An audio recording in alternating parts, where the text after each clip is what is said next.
Good morning, fancy meat computers. How are you doing today? I hope that everything's going well. It's a rather humid morning here in southern Ontario. A bit overcast. Seems like we'll get rain today, which I'm sure the sunflowers will love. Hopefully everybody's doing okay.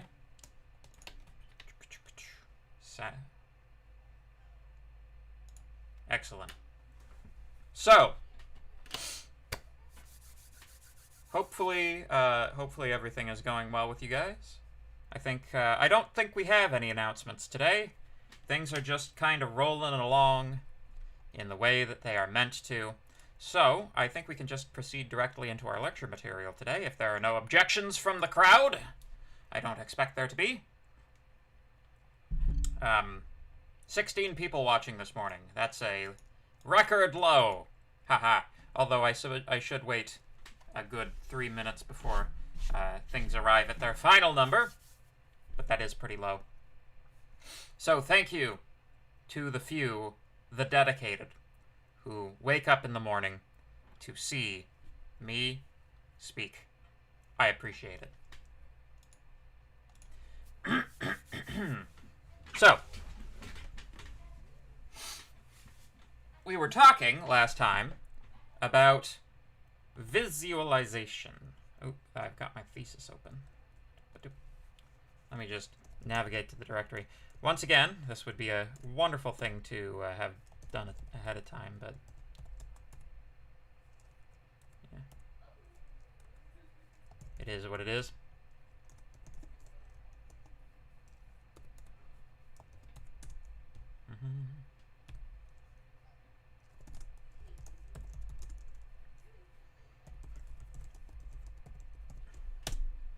I do this stuff in Jupyter Notebook because, like, obviously in Terminal, the viewing of graphs doesn't work. It works better in Jupyter, so that's how we're going to do it.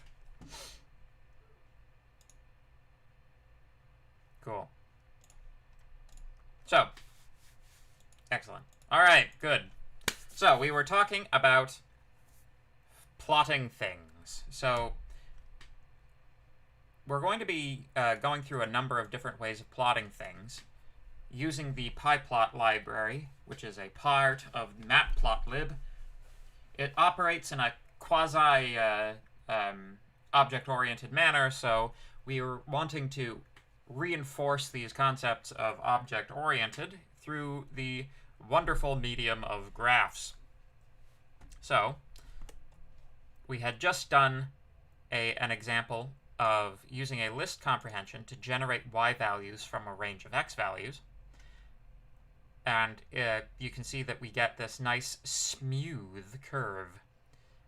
That is not an N64 curve. No, that is Xbox 360 or better level of polygons right there. So the problem, though, that we run into this is we're going from 0 to like 10,000 in order to, you know, display a characteristic curve here. What if we're interested in a much smaller window? Say from 3 to 3. You can see things get pretty N64 looking pretty quickly. So let me just import. There we go.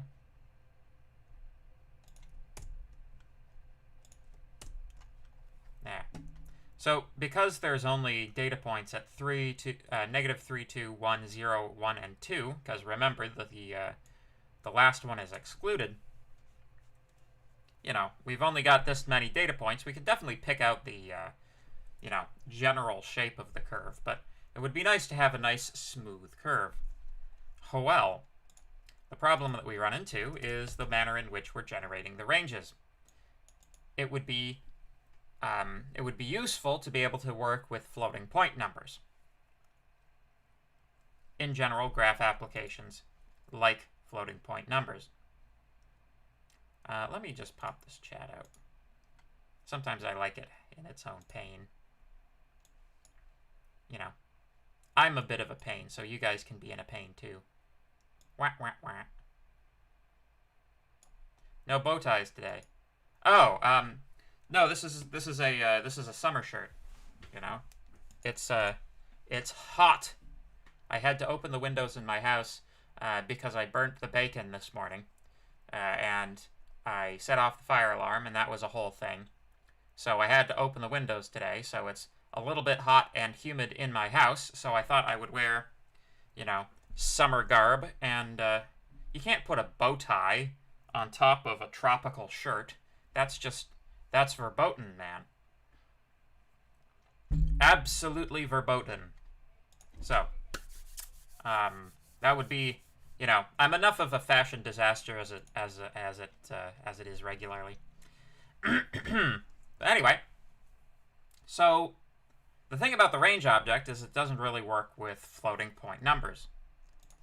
However, this is Python, so we can just define something that does work with floating point numbers. Let us define a function. Def frange to start and end.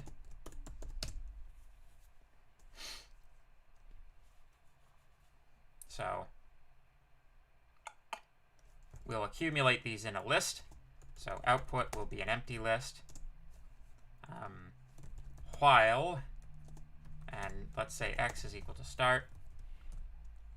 Oh, and we will also need a increment value. Oh, you're only seeing the shoulder. Okay. See, it's got, like, palm trees and stuff. As tropical shirts go, it's not particularly loud, but it's comfortable, and that's what's important. So we're going to basically just do a very simple loop that steps through each of these floating point values and collects them all into a list in the same way that the range function does the same thing with integers. So while x is less than end,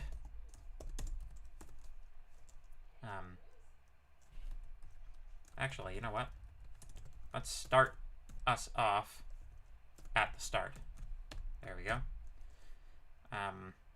X plus equals increment, and out plus equals, or concatenate equals. Oh, pff. Hopefully the least interesting thing about the lesson is the shirt I'm wearing and the presence or absence of the bow tie. Out plus equals x. Then we return out. So let's just change that to an f range, make the increment value 0.1, and let's print the x values just to make sure things are working the way we want them to.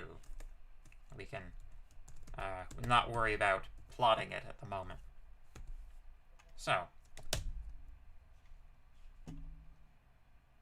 yep. So you can see when we're doing this, we're kind of accumulating floating point error, which, you know, not ideal, but, you know, it is what it is.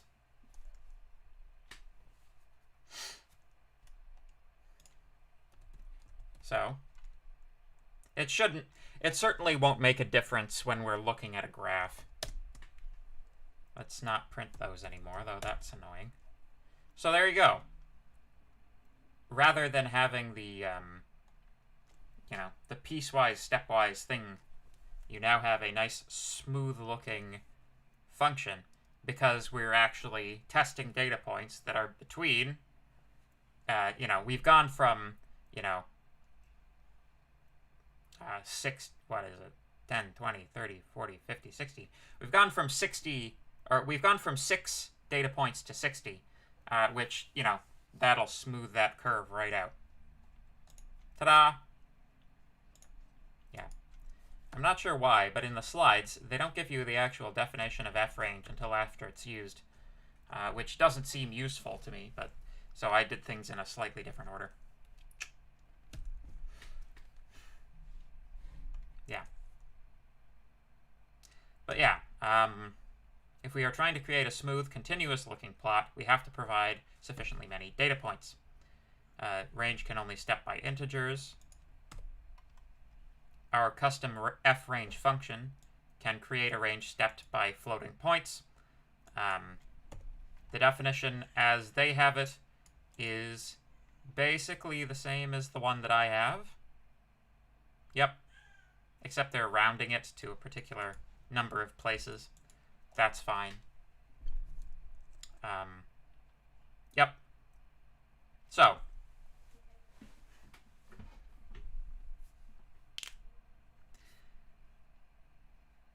we can also plot, like this is an example of the x. Oh, here we go. How did the output turn out to be parabolic? Good question. The function that's actually being graphed is right here, right? So this fRange function is generating a series of equally spaced x coordinates, right? We are calculating the y coordinates, or the y values, using this list comprehension, using the x values as an input to that. So that's why we end up with a nice parabolic curve, is because right here we have x squared that's been stuck in there. It might actually be, it might be useful to even pop that out.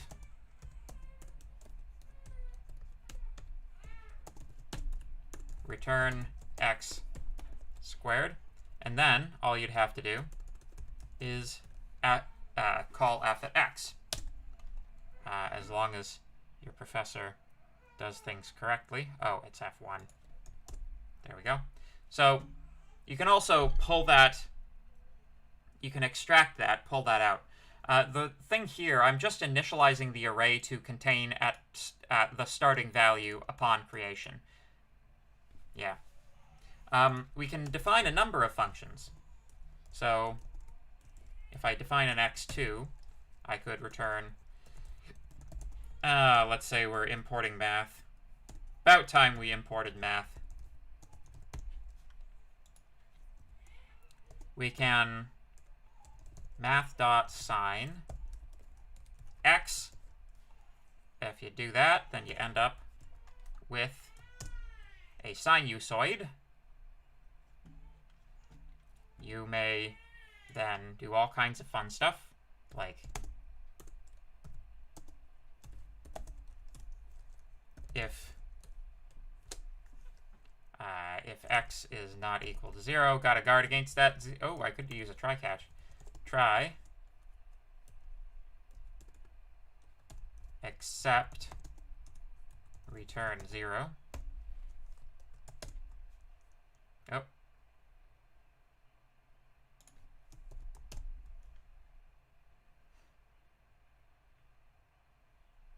Let's let the elbows out on this so we can see what's going on.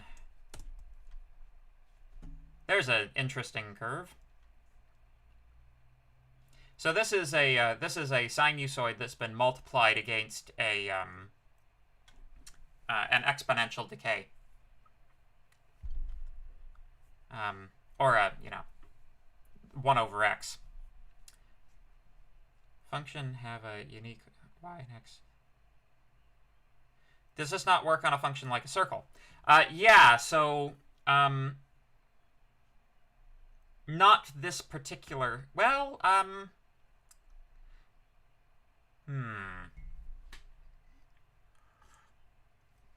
That's a good question. So,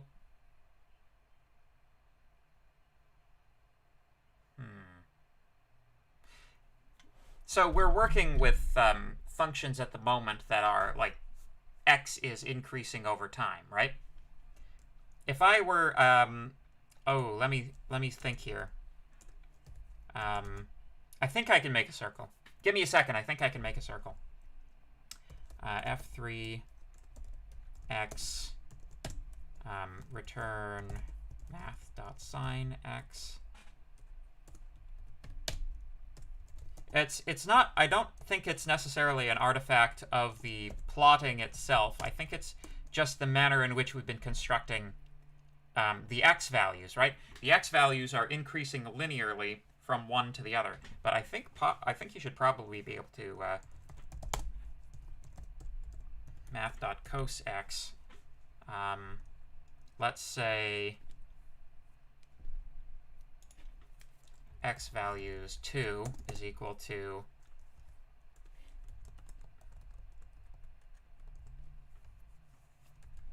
this will be f3 and f4, y values 2. Let's see if this does what we think it will. Ha-ha! And although it looks like an ellipse, if you equalized the axes, this would end up being a circle. It goes from 1 to 1 and 1 to 1. So it's just be the non-proportionality of the drawing plane that makes it look like an ellipse. But yeah! So yeah, you can totally do circles.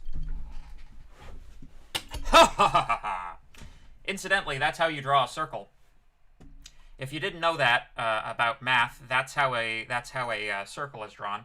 Basically, if you have the x and the y coordinates out of phase by 90 degrees, if the x and y coordinates are two sinusoids oscillating like sinusoids displaced by a phase difference of 90 degrees, then they end up drawing a circle.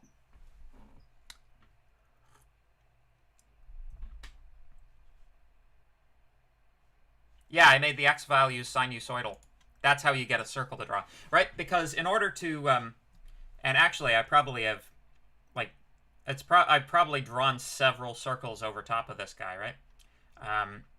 If I were to draw it, say, from 0 to something less than pi, like 2, you see I would get an arc, a partial circle. Right?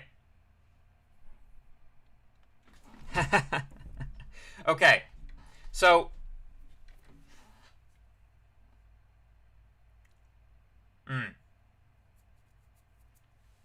well, you know, there's more than one way to skin a rabbit, right? X squared plus y squared is equal to r squared, sure. But, you know, let's put it this way. This method works to create arcs, and it's fine. It works just fine. You can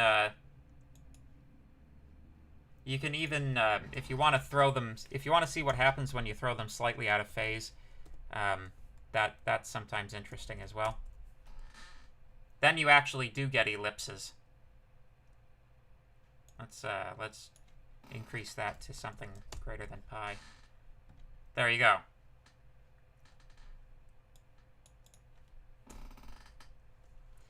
In fact, you could probably generate them with various phase differences and show the circle going like... It would be cool. It would be a cool visualization. Anyway,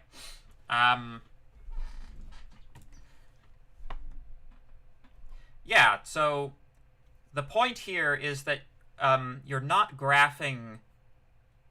Like, this isn't like graphing calculator graphing. This is like scatterplot graphing. Yeah, so don't think of this as being like...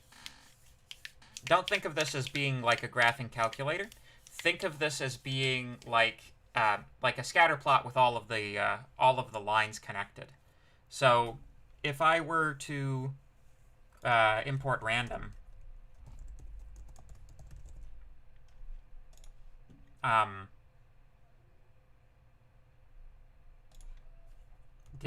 did say x values 3 is equal to random dot range. I think I'm getting this right for x in x values.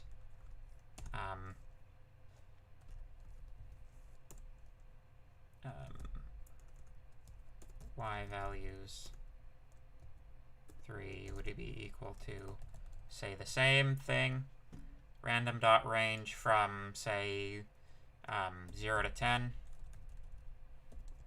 I'm not sure that's how that actually works. Yeah. No, maybe it's lowercase random.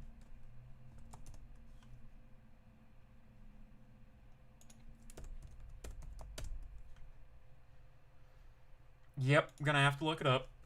Python, random range. We haven't really done much with random numbers, but let's see here. Rand range. Random.randrange. Okay.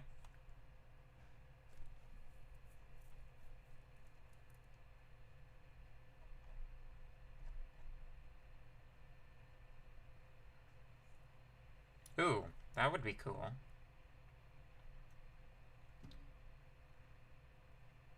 Oh, random.random would probably be the most straightforward way of doing it.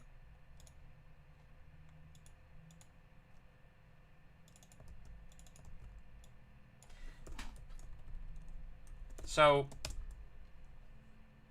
oh, gotta actually use the values. So yeah, you can see that it doesn't care that it doesn't care where the next point is. It'll draw a line to it.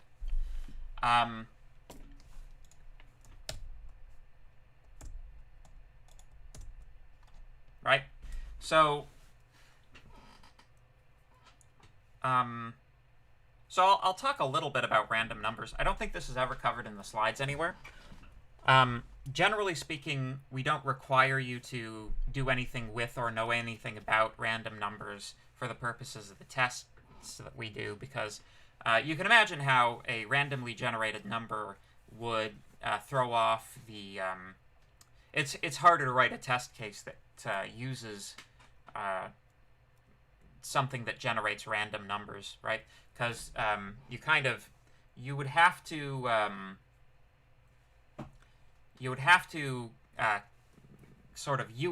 write the random number such that you would have to write the random number algorithm so that you were generating the number from a seed value. So the way that random numbers and randomness works in a computer, computers are actually incapable of what we would consider true randomness. Computers are completely deterministic systems. That is to say, the output is always specified exactly and precisely in terms of the input. It's just a question of, have you taken into account all of the inputs to the system? And sometimes that can be things like the system memory. So, to generate a random value, what computers do is they apply a function to a seed value. The function essentially scrambles the seed so that if you have two adjacent seeds, there's no... it's sufficiently difficult to pick out a causal pattern from one seed to the next that it's essentially random, right? You know when you're making a new world in Minecraft and they ask you for a seed, that's what they're asking you for, is a number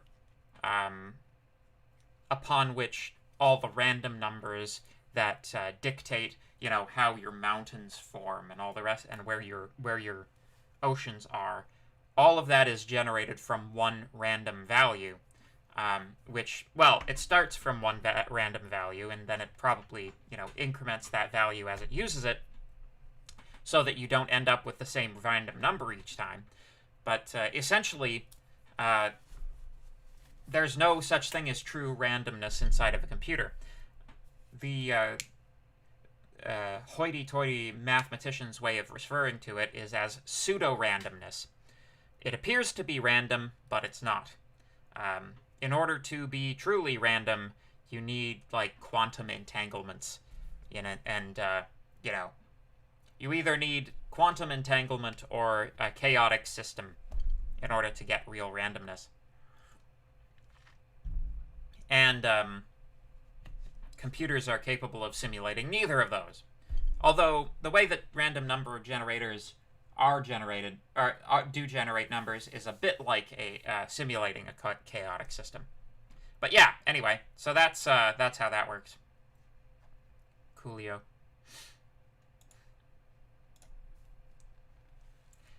So just to reinforce this this point that although it's a line graph, it behaves like a scatter plot. We can actually, if we replace plot with scatter, you see we get a field of points.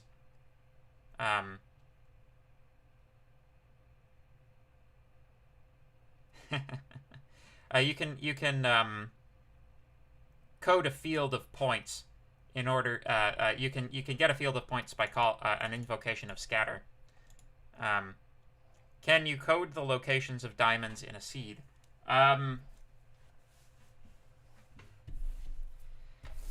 After a sense, so in Minecraft,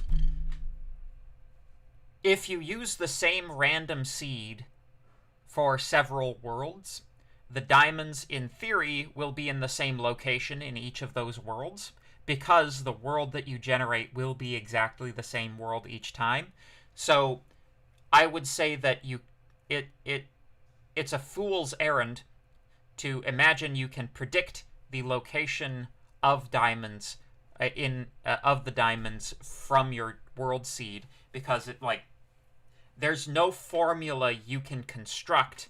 Basically, you would have to tear apart Minecraft, take a look at the ore generation algorithm, and reverse engineer the ore generation algorithm yourself, so that you could feed it a random number, and it would tell you where the various ores were being generated in that world because of that seed value.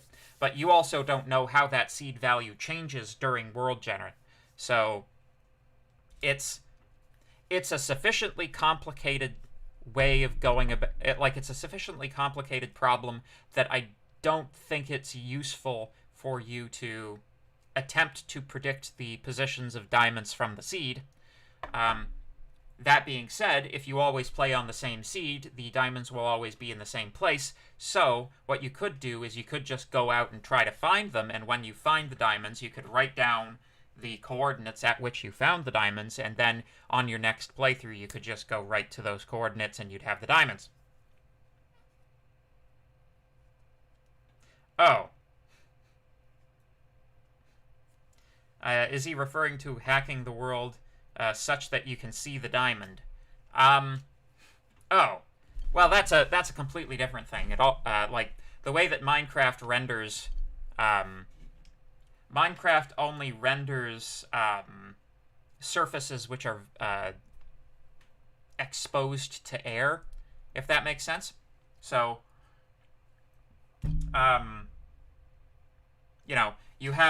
let's say you have a field of Minecraft blocks, right?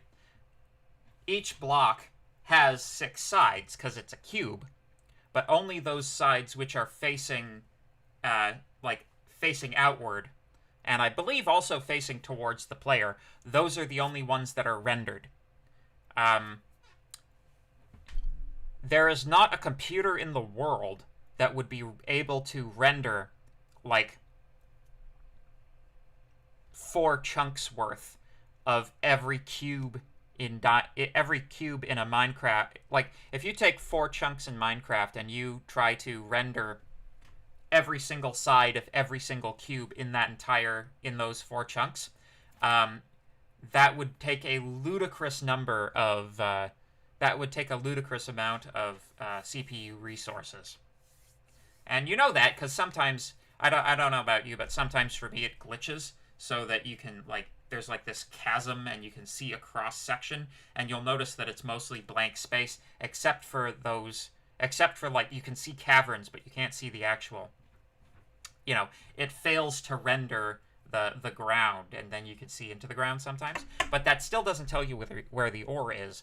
So in order to see diamonds, you would have to turn off the rendering of every block type except for diamonds. And in that, then you've functionally broken the game, because how are you going to walk around not knowing where the blocks are, because you're colliding with the blocks and you'll get stuck in the blocks, so you won't have any idea where the blocks are, right? But yeah, no,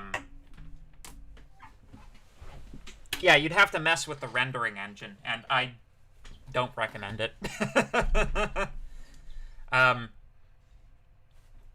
Nope. It's much more fun to, like, load up a mod and make it so that every stone block gets generated as a diamond block, if that's what you're into. So yeah, applications of programming to Minecraft. So yeah, scatter plots. You can plot a scatter plot. It's functionally the same thing as plotting a line graph. It's just it really, all it's really doing is putting points on the points and not doing the lines. It's a visual thing primarily. Yeah. Yeah, with only 20 people, 19 people viewing, if you guys want to talk about a little bit about Minecraft and how it works, that's fine too. So, you can also plot from a CSV file. The basic approach, you should have a pretty you should already have an idea of how this would go. You open the CSV file, you read the data out of the CSV file, assign that to the X and Y values, and then you just plot it using pyplot. You just put the two things in the same thing. You can also load data from a network file using the approach in a previous lecture. Yep. So, what that looks like if you put it together, we can import the CSV file with open sample.csv in read mode as file handle. We read the rows in using csv.reader. X and Y is blank, and then we just append the contents of the rows to the X and Y values. Scatter plot it, and we're done. Very, very simple.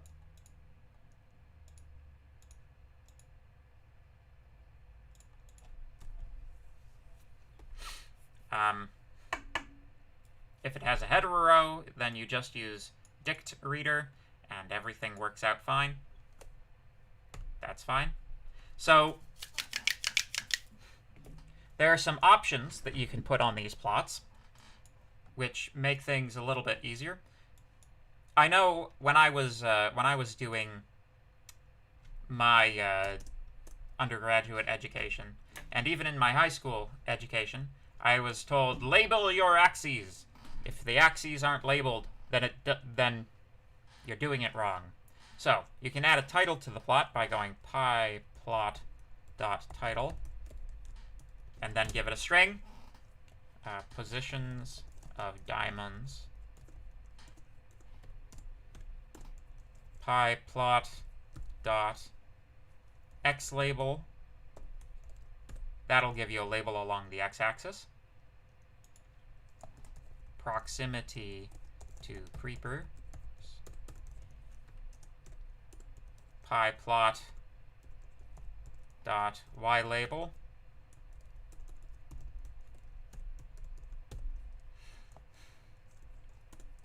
Proximity to hidden lava. Do they call it magma? They might call it magma in Minecraft. It's magma if it's below the ground. There we go. You can also set the upper and lower bounds, so you can control the area that is being plotted by using axis, and then a list of 4 numbers. Those 4 numbers are the lower and upper x bound and the lower and upper y bound, respectively. You can also add a legend, pyplot dot legend. I am legend. And you can also turn on grid lines. That takes a Boolean. True. And there you go.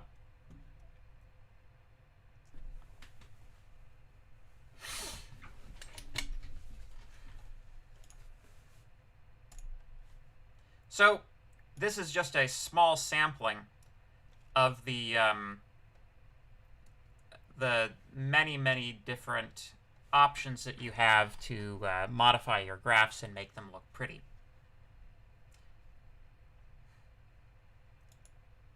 Yep, I've just demonstrated all that. You've got several, so we're going to do a rapid fire round now, because there are several different types of graphs that you can use PyPlot to generate. I'm not going to go into each of them in detail, but you know, just be aware. So you can do histograms. Histograms, of course, they show the frequency with which particular items occur in a data set. So it's like a bucket analysis, another way of saying it. So histograms.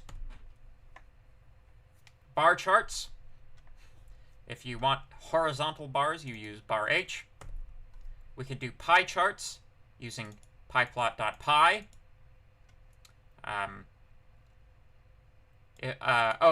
Subplot aspect equals 1. If you don't use that, it ends up a little bit squished. And you don't want it squished, so you've got to put that line in. You can plot multiple data sets upon the same plot. So, you know, if we go back to our... Boop, there we go. If we wanted...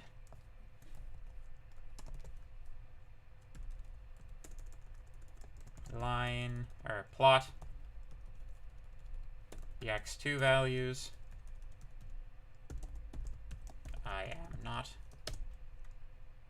There you go.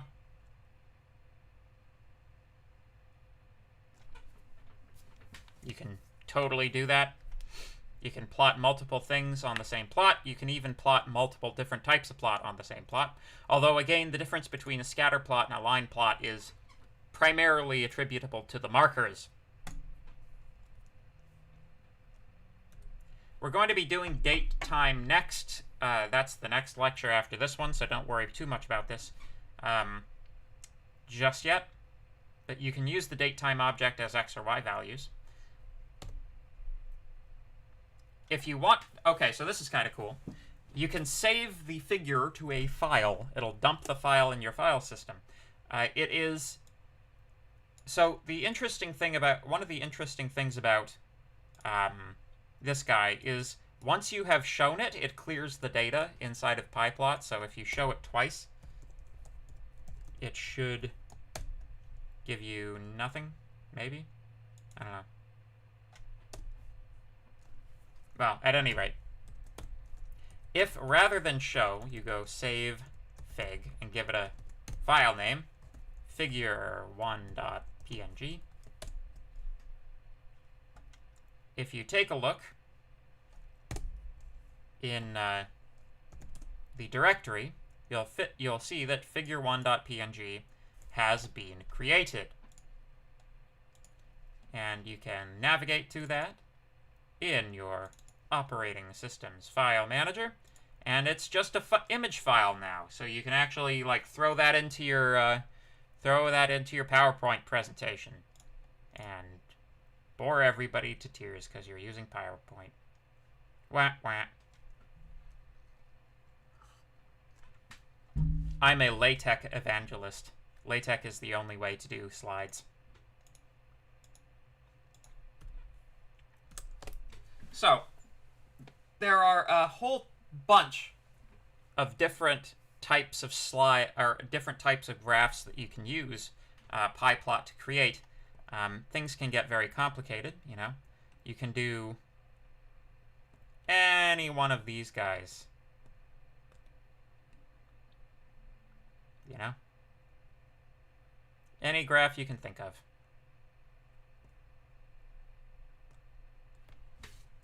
And more besides. 3D, 2D, whatever you want. So yeah, that's visualization. I think... Oh, what does subplot aspect 1 equals 1 do? Well, the best way to answer that question is to try it both ways. A picture's worth 1,000 words, after all.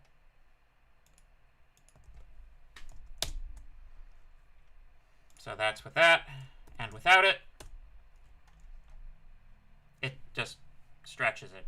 So aspect means aspect ratio, right? So you could, in theory, stretch it way out or make it real tall. It's aspect ratio 1 just means that you know, it's a pie chart, so it should be circular.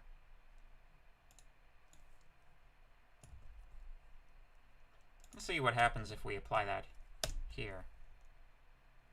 Nothing good. Okay. So don't do it on a regular plot. But you can do it on one of these.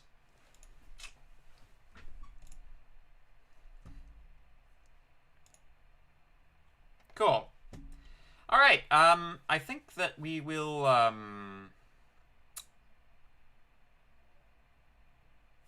think we'll have a break there. We'll call a break here. I know it's a little bit early, but, you know, it's a good stopping point. When we resume class, we will begin with our lecture on dates and the date-time object. We will learn how to get dates. Practical skills. Anyway, see you in a few. Class resumes at 10:22.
like bacon. Back like Shack Attack. Anyway. Let's see. Any chats? Just an okay cool. Okay cool is cool. I like it.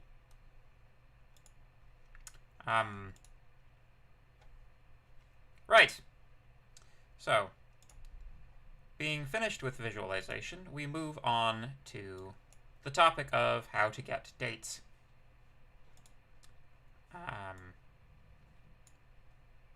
You know, once I ironically or somewhat mischievously entitled the lecture where I was discussing this particular topic, how to get dates, during like the first round of these lectures that I did on YouTube. And like, it's amazing how like that just it's like a magnet for like those terrible spam bots that have like you know, links to websites that you really don't want to be on, you know. It was amazing, and it took like a good few months to shake them off and, you know, convince these bots that I wasn't actually a you know, that kind of a channel. Although, you know, probably me just making the joke, they probably skim the transcripts too, and they can see that we're talking about getting dates here, so, you know. Anyway, dates as in time, not as in romantic trysts. So let's talk about dates. There are many different calendar systems that have been used throughout human history. Ones that are currently in use include the Gregorian, Bengali, Chinese, Ethiopian, Hebrew, Hindu, Iranic, and Islamic calendars. Historically, you also had the Julian calendar, as well as many, many others. Oh, it's not Aztec. Is it Aztec? The one that predicted the end of the world in the Mayan calendar predicted the,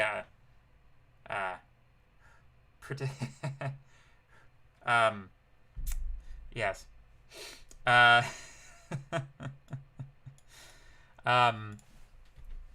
Mayan calendar predicted the end of the world in 2012, and I think perhaps it was right. So, within the calendar system, there are a number of complications. So, it turns out that keeping track of time isn't as straightforward as you might think it is. You have to take into account things like daylight savings time, leap years, as well as leap seconds. Perhaps some of you are not aware, but it actually hardly matters these days because everybody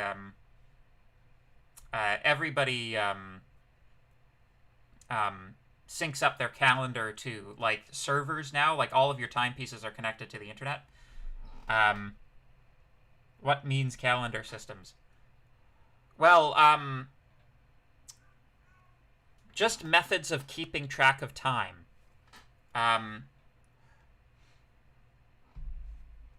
So I believe we're currently using, in Canada, I believe we use the Gregorian calendar, and I believe that's somewhat standardized.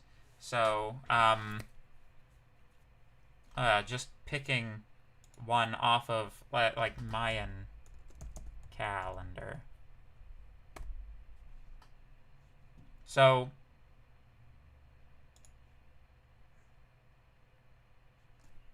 Mayan calendar is a system of calendars used in pre-Columbian Mesoamerica and in many modern communities in the Guatemalan highlands.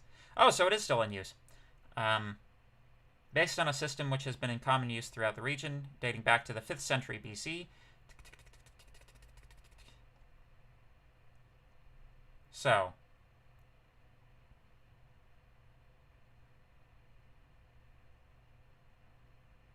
okay, so this is very complicated. But,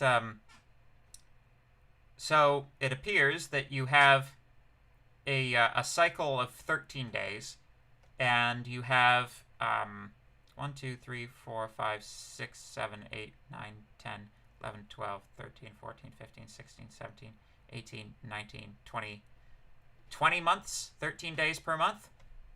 And then this must be a cycle of years or something. At any rate, it's just all a calendar is it's a way of keeping track of the days. Mayan culture is extremely fascinating. They were extremely advanced mathematically, and I believe still are. One of the greatest developments in the mathematical history of Western civilization was the development of the concept of the number 0, believe it or not, because 0 allowed itself as a placeholder. 0 is the difference between Roman numerals and Arabic numerals, right? The idea of place value and 0. And the Mayans independently arrived at the necessity of the concept of 0, which is fascinating and cool, because it's kind of like a reinforcement that math is correct. You know, if you have multiple cultures across the planet that are not in communication with each other, that independently arrive at the same way of managing something like mathematics, then, you know, it reinforces the idea that, hey, maybe this is the right way of doing things. But anyway. So anyway, yeah, there are lots of calendar systems, and they're very interesting. But this is not a class in archaeology, much as your professor would like it to be sometimes. So anyway, one of the most complicated things that we have to deal with on this planet is time zones. As I'm sure all of us have become increasingly aware over time, given how, you know, it actually makes a functional difference to many people right now what time zone you're in relative to the time zone of the person you're listening to. There are many and possibly ambiguous ways to represent dates and times using string representations. For example, some people do year, month, day, big to small. Some do day, month, year, small to big. Some people do month, day, year. If you're American, and, you know, there's all kinds of variation therein. So, so here's an interesting map. This is the typical date format by country. So,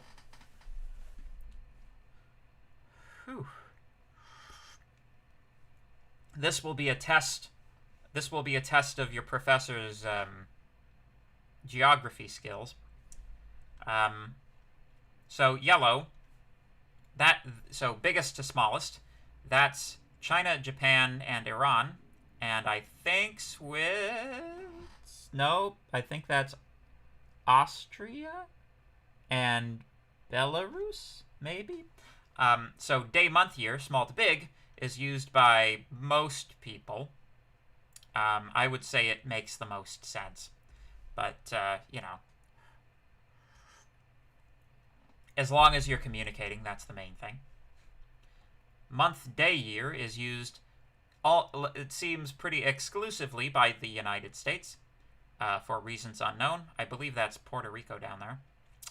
And so then you have combo countries. Places where it's common to use both day, month, year, and month, day, year include Saudi Arabia and the Philippines. I believe that's the Philippines. And day, month, year, and year, month, day, so month always being in the middle, you're talking about South Africa, I believe Kenya, what seems like half of Germany, and Sweden? Yes. And Denmark. Western Germany. And it looks like right in there we're talking about a like maybe Macedonia? I don't know. It's when it comes to Mediterranean geography, I'm like more hip to ancient Roman geography than modern European. But anyway, the only place in the world, and this should give you an idea of the profound degree of tolerance of Canada as a country.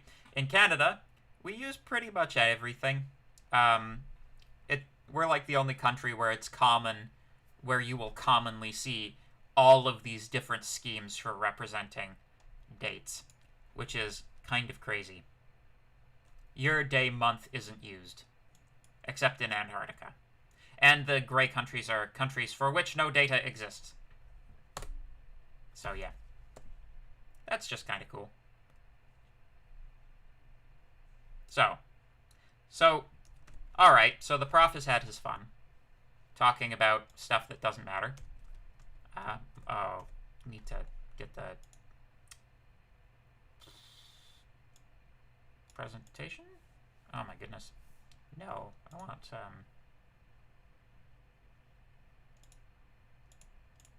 fit page. Fit width. Fit page. Bing, bang, boom. There we go. Thank you.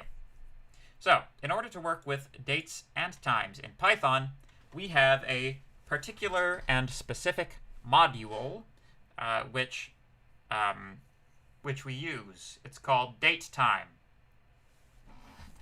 So, let me just open up Gedit. Topic 10.5.py. Honk. So,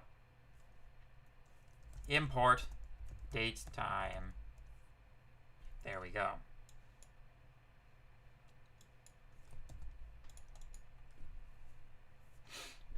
So, datetime is an object in the object-oriented sense of the object. We've got several classes within datetime which allow us to represent dates, times, combined date and time information, as well as an interesting one, time delta. So, date is just year, month, day. Time is hour, minute, second, microsecond, and time zone. Date time combines both of them into one object. Time delta is when you need to represent something like 5 minutes, right? When you say give me 5 minutes, you don't say, wait until Tuesday the 26th of September at 4:57 p.m. as opposed to 4:52 p.m. You say, give me 5 minutes. Datetime.time delta gives you 5 minutes. It allows you to specify the difference between two absolute times, as another way of thinking about it. So, cool. So, if we have a datetime object, we can print the current time by printing datetime.now. Python topic 10. There we go. Yes, it does. Oh. From datetime import datetime. There we go. So the current time is 2021-06-08, 10:36:40 point, that junk. And you can see that as I continue to call this, the time is being updated. Ta-da! So that's how you get the current time. Let's say that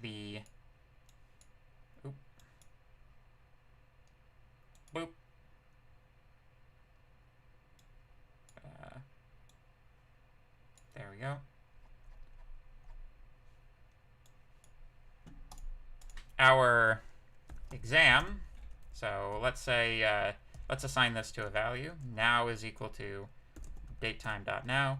Exam is equal to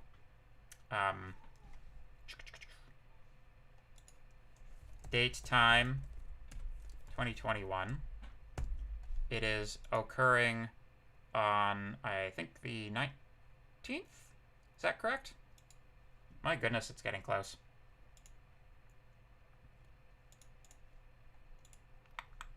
Let's take a look at the syllabus.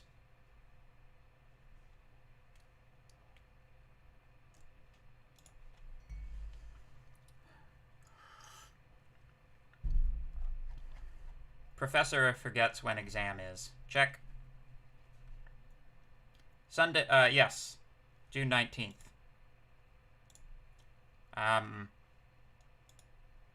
So, June 19th, 2020, or 2021, no.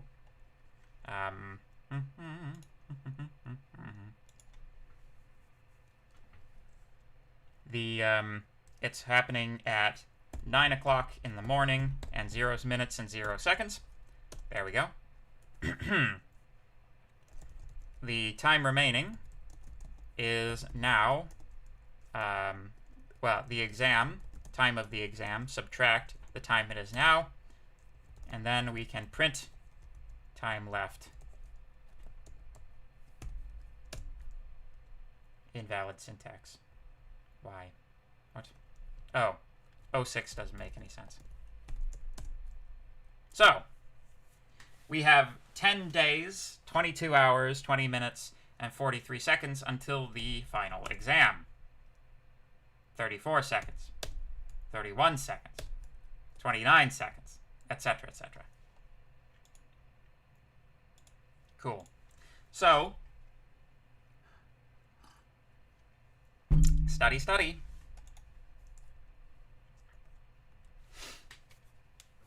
So, so that's all good, right? That's how you use the datetime object. Now, it's going to be often the case when you encounter time data that time data is going to be formatted as a string, but that string is going to be formatted God knows how, right? So, you know, it's totally possible that you'll have to extract the date time information from something that's written like Wednesday, the June 3rd, 1985 at 7:56. So how would you read this and create a time, a date time object from it? Oh, well, this is how you do it. You use, oh, that's format. I'm jumping ahead of myself. I'm going to do print time first. So, or parse time. So strp time stands for string parse time. You give it a string, and then you give it a format, and then it will read that format in and create a datetime object from it. So x is equal to datetime.strp time s, and then the format string, print x, sure. So there are a bunch of these little tags, right? Capital Y is the year, so we know it's going to be 2 commas, then a space, then the year. The word at, then the hour. Hour is capital H, colon, capital M is minute. And I'm using some codes here which don't appear on this list, so we can look those up at the Python documentation. Copy. Beep, beep, beep. There we go. So this is your list of all of your This is a list of all of the different format codes that you can insert into the string. So in this case, I'm using full weekday. Weekday as locale's full name. That would be capital A. So capital A. And then this month as locale's abbreviated name, month as locale's full name. So that's capital B. B. So and then we have the day. Day would be day of the month as a 0 padded decimal number. Yes. So that will be D. So A, B, D, Y at HM. Let's see if that works. Does not match format.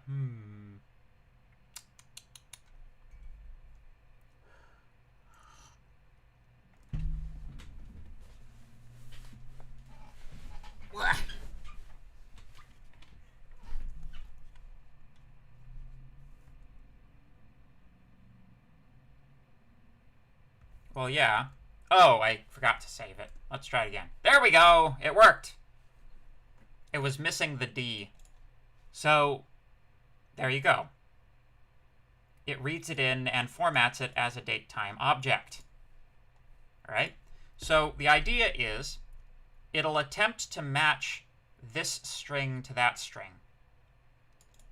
It'll look for any of the valid values. Any of the valid values for a whatever a capital A is, in this case, the weekday as a full name. So it'll check this to see if it's any of the full weekdays. If it matches one, great, it moves on to the next one. If it fails to match, it returns an error, this value error.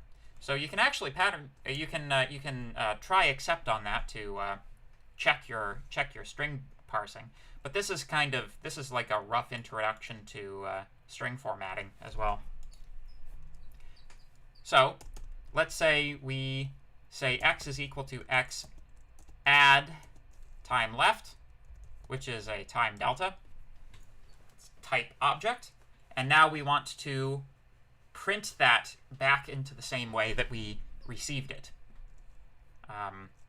Print date time dot strf time. F stands for format.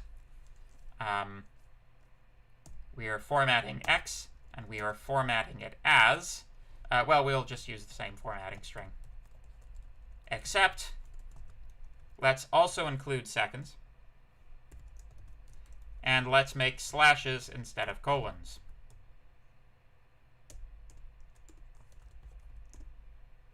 There we go. So, Friday, June 4th, 1985 at 6. Well, I suppose slashes don't really work for time. They're let's use dashes. That still looks like date. All right, colons. There we go. The point is that you can get it to look any way that you want, right? See if we have any questions. Cool. So yeah, that's how you use the string format library, string format time and string parse time. Are there any questions about that? Because I'm probably going to expect you guys to do that on the exam.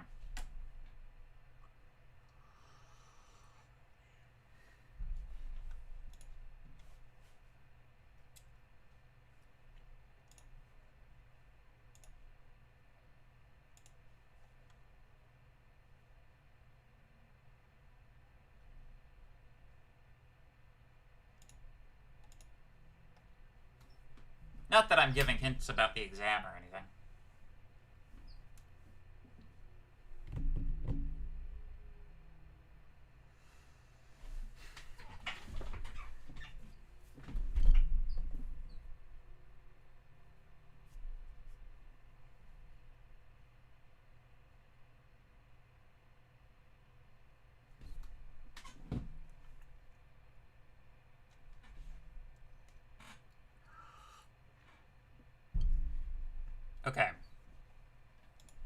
So, the way that this works, each one of these %sign and then a letter collections of characters inside of this string, they designate a hole in the string into which something will be placed or something will be read. If you're formatting the string, these are holes into which values will be placed.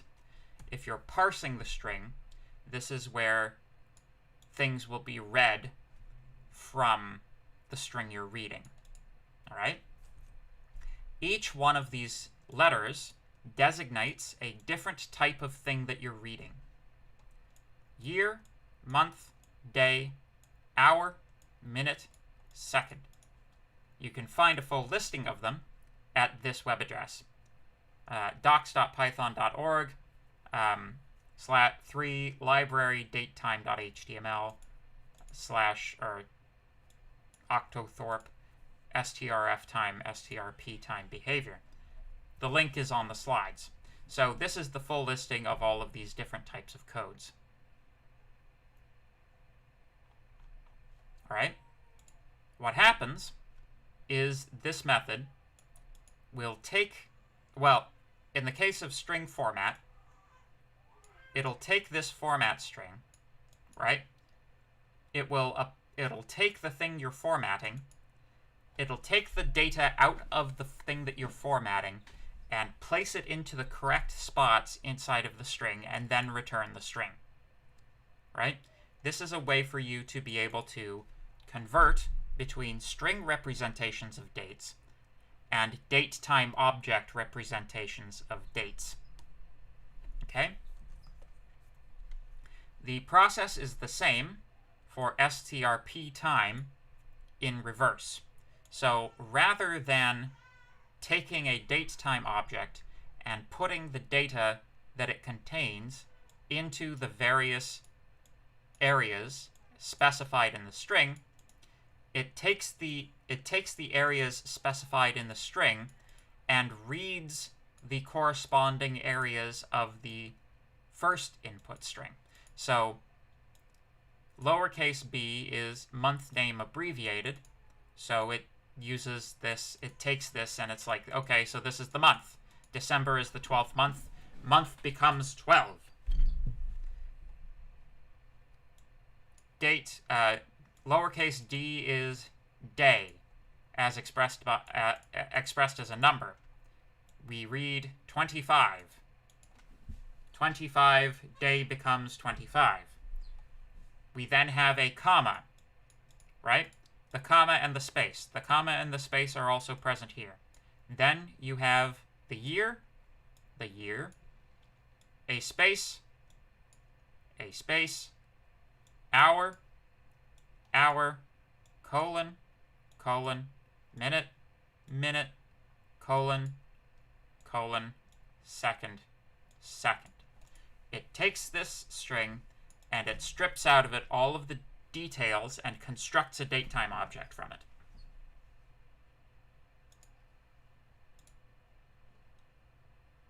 Good. Right. Excellent. So let's talk about time zones. Time zones are not going to be on the exam. You have to be careful if dealing with dates and times that may involve multiple time zones. Python's datetime object can have a time zone set for it. Did I miss the break? Let's see. No. Yes? Let me think. Oh my goodness. I got so involved in what I was doing. Let's see. Class starts at 9:30, 9:30 to 10:30, 10:30 to 11:30, 11:30 to 12:30. No, we haven't missed the break. This is going so quickly, you know? Need more questions about Minecraft to pace the lecture. Who knows, we might actually get to machine learning this semester. So,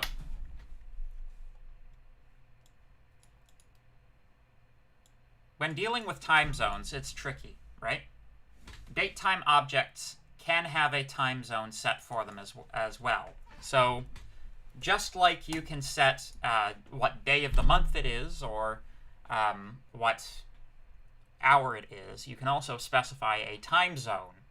This allows you to convert between one time zone and another. So the recommended approach is to keep all Python datetime objects in UTC time. That is Universal Coordinated Time, or Coordinated Universal Time. It's probably French. The French are big on standards organizations, so a lot of the standards names are actually, the order of the words is swapped relative to English because it's in French rather than English. But anyway, so the idea is that you keep things in UTC time and then you print them in the relevant time zone. The easiest to use external package is PyTZ. So that's a separate package that you also have to import. This can also handle daylight savings time and leap year. Daylight savings time, that blight on human existence. GMT and UTC are generally speaking the same thing. Greenwich Mean Time is, so the prime meridian, which is time 0 with respect to time zones, passes through the town/city of Greenwich, England. Even though it's spelt Greenwich, they pronounce it Greenwich.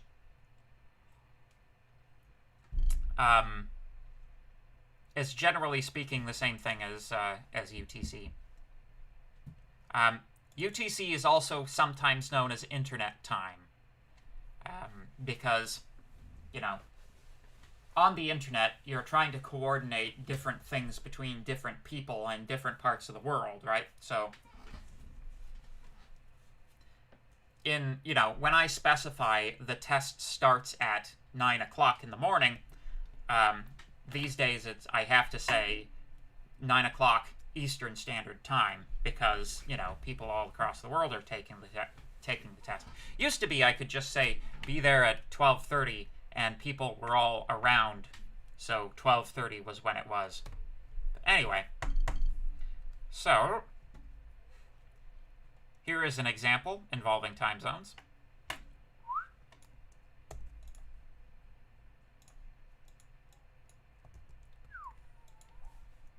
Let me just comment out this stuff that we were doing earlier.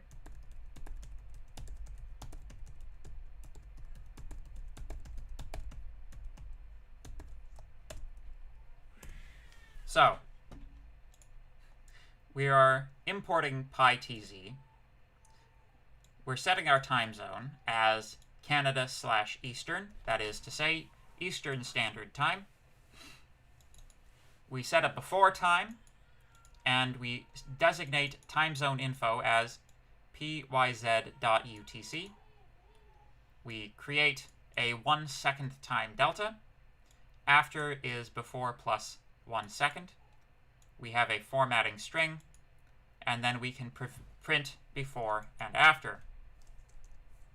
And we're printing those with time zone information, that is, Eastern Standard Time information. So, if we execute this, you can see we get the difference between Eastern Standard Time and I'm not sure what EDT stands for, actually.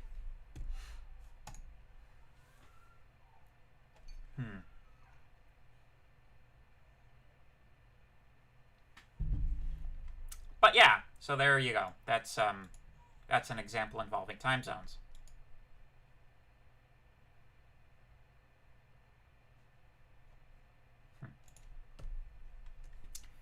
Here's a more complex example regarding a tweet by a now. I'm not sure I'm actually allowed to show this anymore. Oopsies. Anyway, don't read it. So this just converts the timestamp on this tweet information. But yeah, anyway, I don't want the stream to be taken down. So yeah, anyway, so that's the time zone. That didn't take me as much time as I thought it would. I should have talked more about the Mayan calendar, eh? Are there any questions about any of that? I'll give you guys a moment to ask any questions that you might have, and while you're doing that, I'll get our next presentation ready.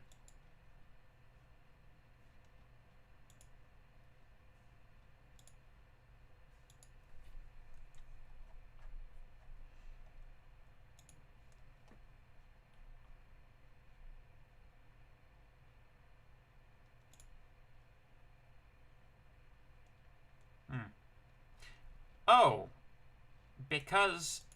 Oh, so next week is... Oh,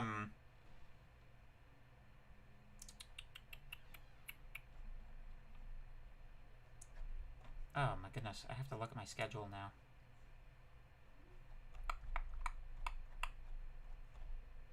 No, okay, yeah, okay.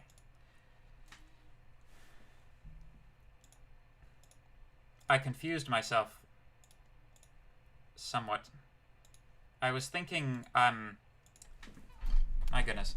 I'm putting together the materials for 1xC3 at the moment, which it still has space available if anybody wants to take it. The last week of that course also has the civic holiday in it, the civic holiday weekend. So like the Monday is a holiday, and then it has like exam review and then the exam. So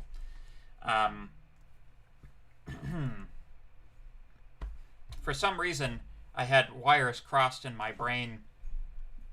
I thought that this coming Monday was a holiday, and I had to check to make sure that wasn't the case, because if that was the case, then we actually wouldn't get to the thing. Give me 2 seconds.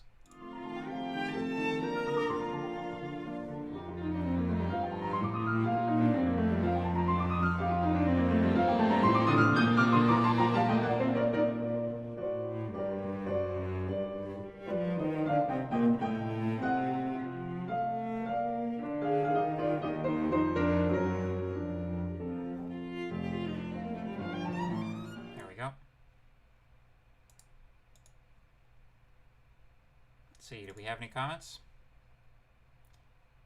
Is 1xC3 available this fall? I believe it's run in the winter semester, actually. 1MD3 is run all year long, but 1xC3, I believe... that'd be a decent thing to check. I don't think it is. Let me take a look. Master undergraduate calendar. Oh, no, I want 21, 22. Yeah.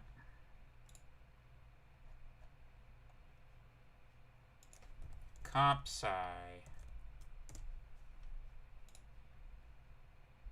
There we go.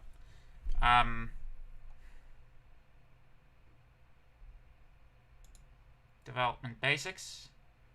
It is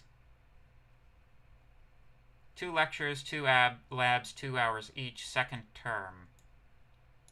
Yeah, so it's second term only. 1MD3, which is what we're taking now.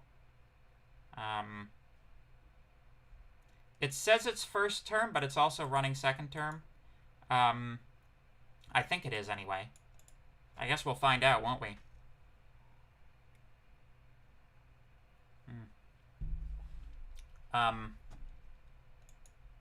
Mosaic might have slightly more up-to-date information on this, as scary as that sounds.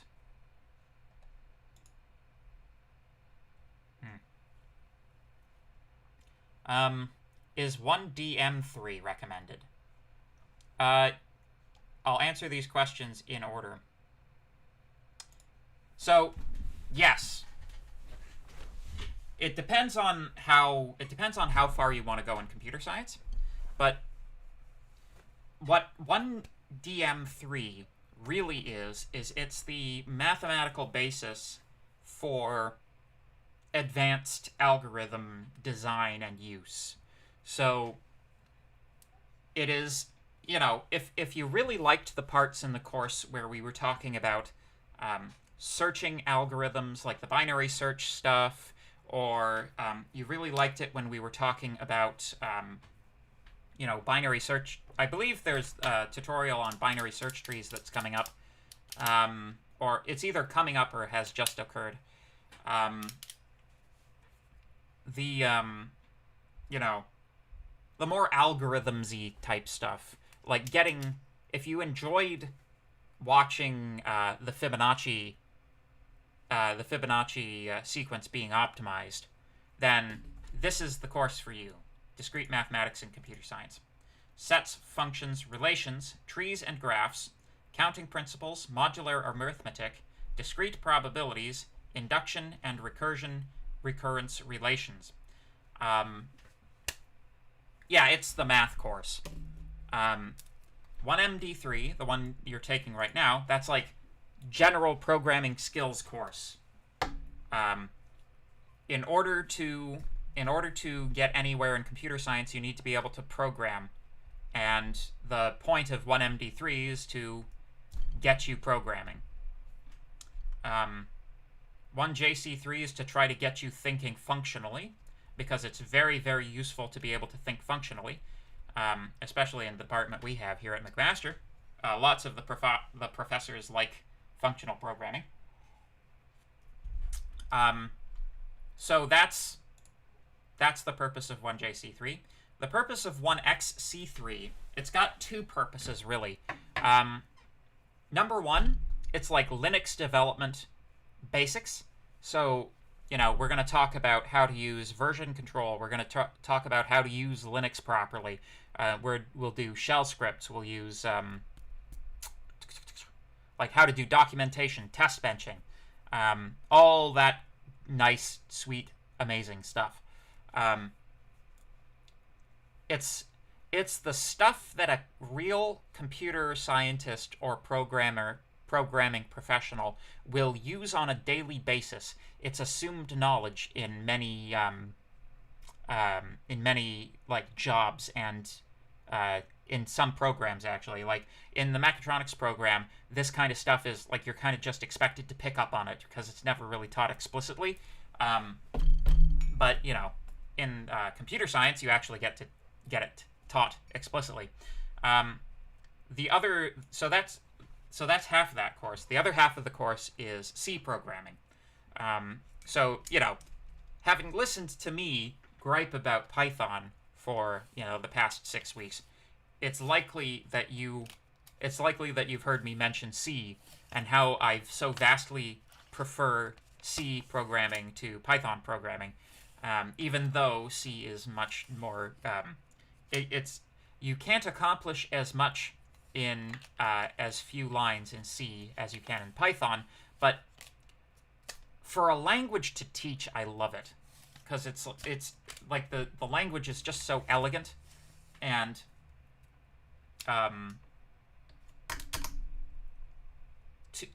when you learn C, you're basically learning every other language that's based on C at the same time as well. Like that business that we were talking about with string formats, that's the reason that works that way, and the reason that that's different from everything else that we've seen in Python so far. That's because it's a C thing. That style of doing things is borrowed from C. So in C, we would be talking about that reasonably explicitly inside of the context of the C programming that's part of 1XC3. So it's, I think it'll be fun.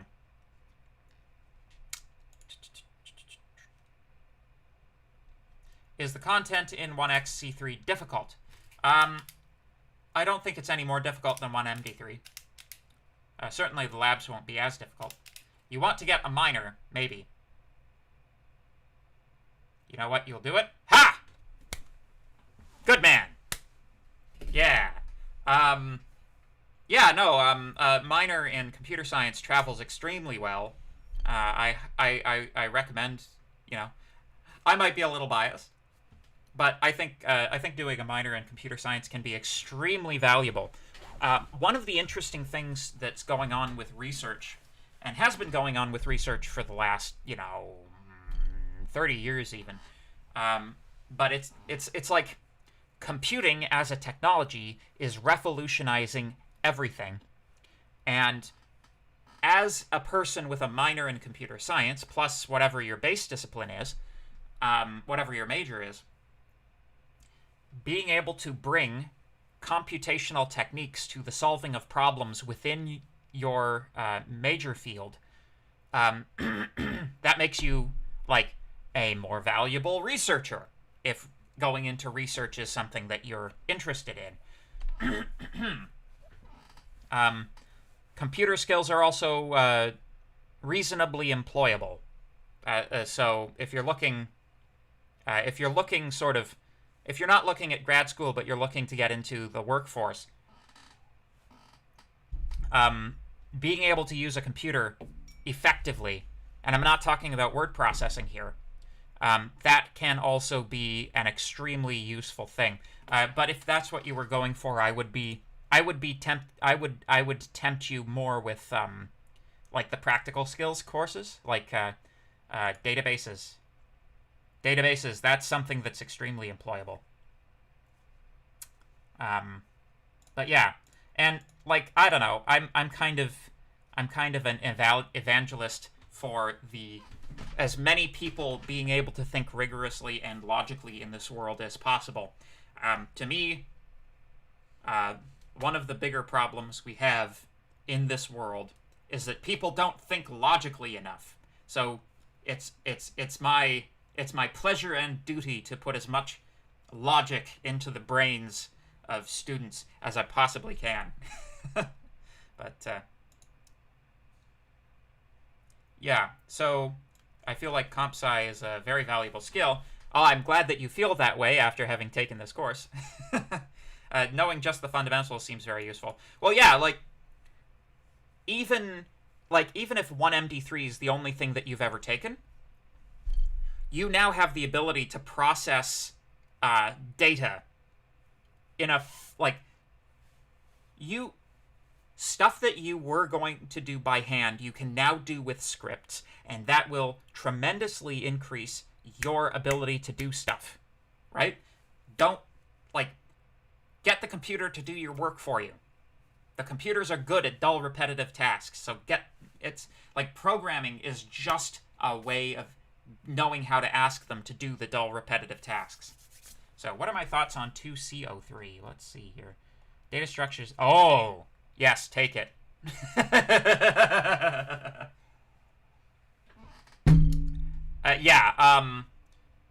So I was unfortunate enough to not get a data structures and algorithms course till I was in grad school. Mr. Moore as a programmer before taking data structures and algorithms versus myself after having taken data structures and algorithms, it was like I was like this, pimply teenager who didn't know anything, and then I was a wizard, an actual literal wizard. If you take nothing else, take data structures and algorithms. It will teach you how to think. It will teach you how to construct. It will teach you how to destruct. It will teach you how to solve difficult problems.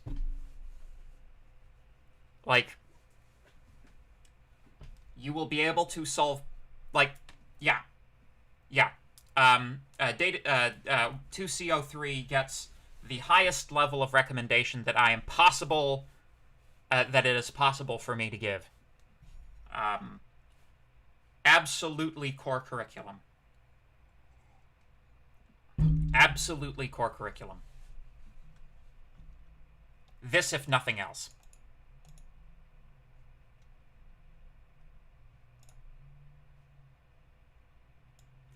Since I became a wizard, did I get an invitation from Hogwarts? No, I was too old. Too old to begin the training.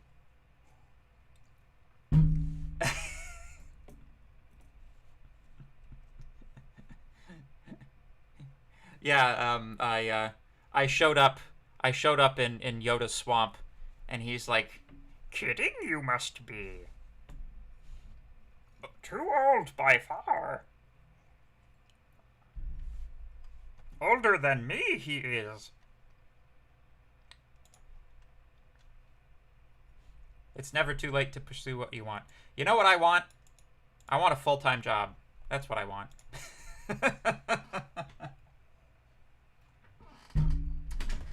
Yeah. Anyway. Oh my goodness.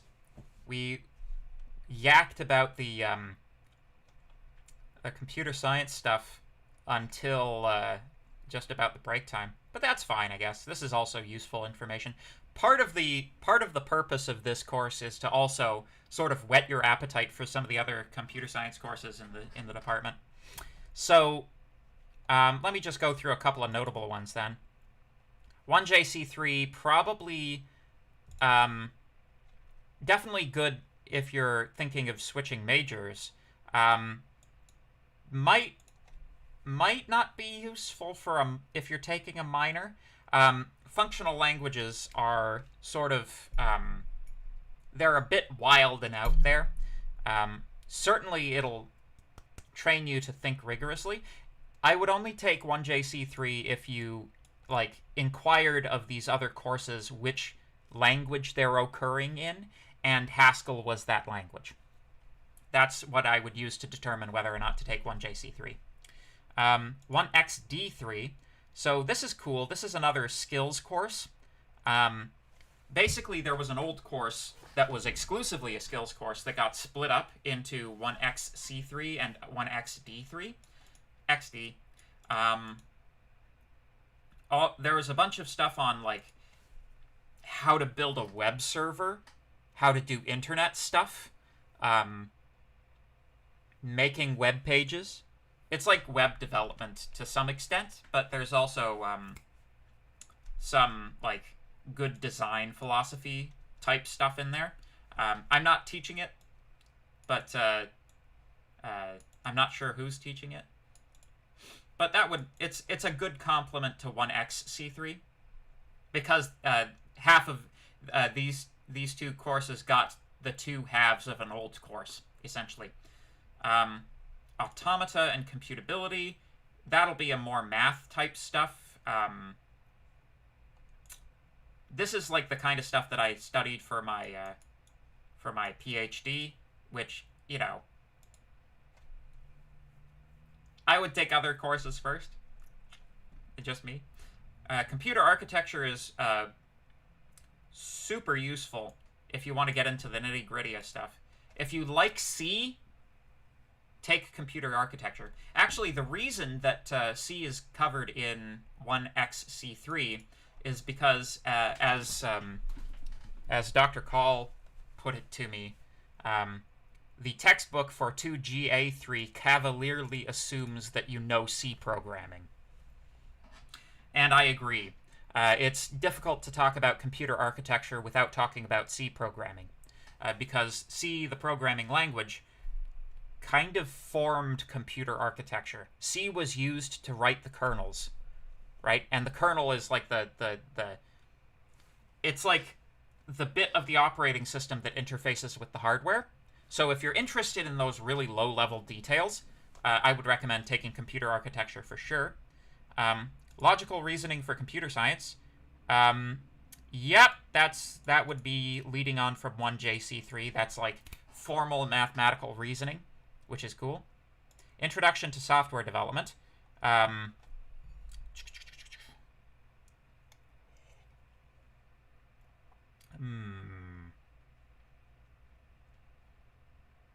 Seems like a bunch of other stuff that you'll have seen from other courses, perhaps handled in a more, in an extended and more concrete manner. So you see it's got prerequisites in both 1xC3 and 1xD3.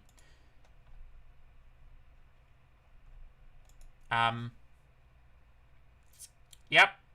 There's a second year databases course that, like, databasing is dry and boring and extremely employable. It's like the accounting of it's like accountancy as a the same purpose that being an accountant serves in wider society is served by knowing how to use databases in computer science. It's boring and nobody wants to do it, and therefore you can get paid to do it. But it's, people might differ with me on whether or not databases are boring, but nobody will disagree that data entry is boring. Yeah. And from there, it looks like it's mostly like third and fourth year versions. Well, third year looks like mostly extensions of the same topics from second year. Security. So if you're looking for like a good end goal that's also extremely employable, if you can work your way up to doing computer security and cryptography, information security, computer security, there's a large amount of demand right now for computer security specialists. I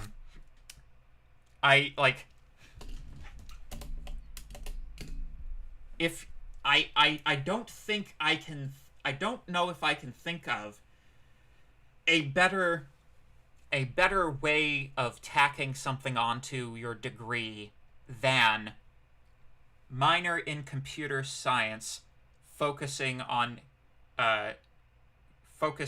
information security, or focusing on computer security. Like, security specialists are hotly in demand. Even in the military too. My wife's in the Navy Reserve, and the armed forces, the Canadian Armed Forces, really strongly needs as much talent in computer security as possible. So, yeah. I understand that they're willing to pay you money and give you, bars on your shoulder and stuff. Anyway. Yeah, that's the thing to keep in mind about the job market. Like, if you ever get depressed by the job market, just always keep in mind that there's always work in the Army. There's always work in the Army.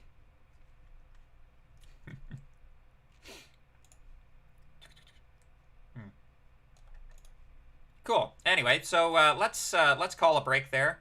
We'll meet back here at 11:30, and we will begin talking about databases. See you shortly, folks.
Right.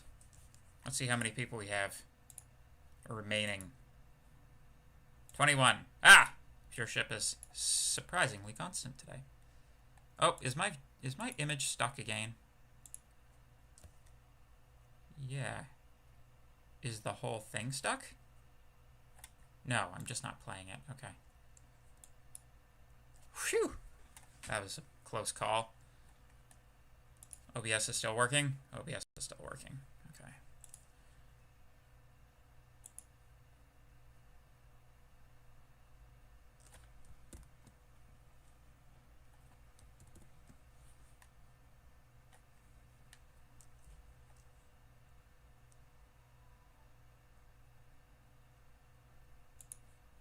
Right. Good. Hello. Databases. Yay. Databases. Fun. Databases cool. Databases make employable. Cool. So, anyway. So, we're going to have to explore this concept in more depth, because this one, we're kind of stepping outside what we have been doing up to the course this so far. We're going to be talking about relational databases using SQL. It's possible that you've heard of SQL before, but you probably haven't heard much about it. SQL is a databasing language, so it's a language in the same way that Python is a language. So we're actually we're going to be going through the very, very rudimentary, elementary basics of another programming language right here, right now. Fortunately, there is some crossover between Python and SQL, but not much. The way that SQL works is completely, it's sufficiently different that you should have a mental discontinuity between the course so far and this topic. So what is a database? What is the purpose of a database? Why database? Why are we even talking about databases? So a database is a thing that holds data, as you might expect. Databases, normally a database is a server somewhere that performs transactions with clients, such as yourself, and keeps a big old block of data somewhere on its hard drive that is interacted with by the various clients. So Twitter itself, like the core and heart of Twitter, is a database, right?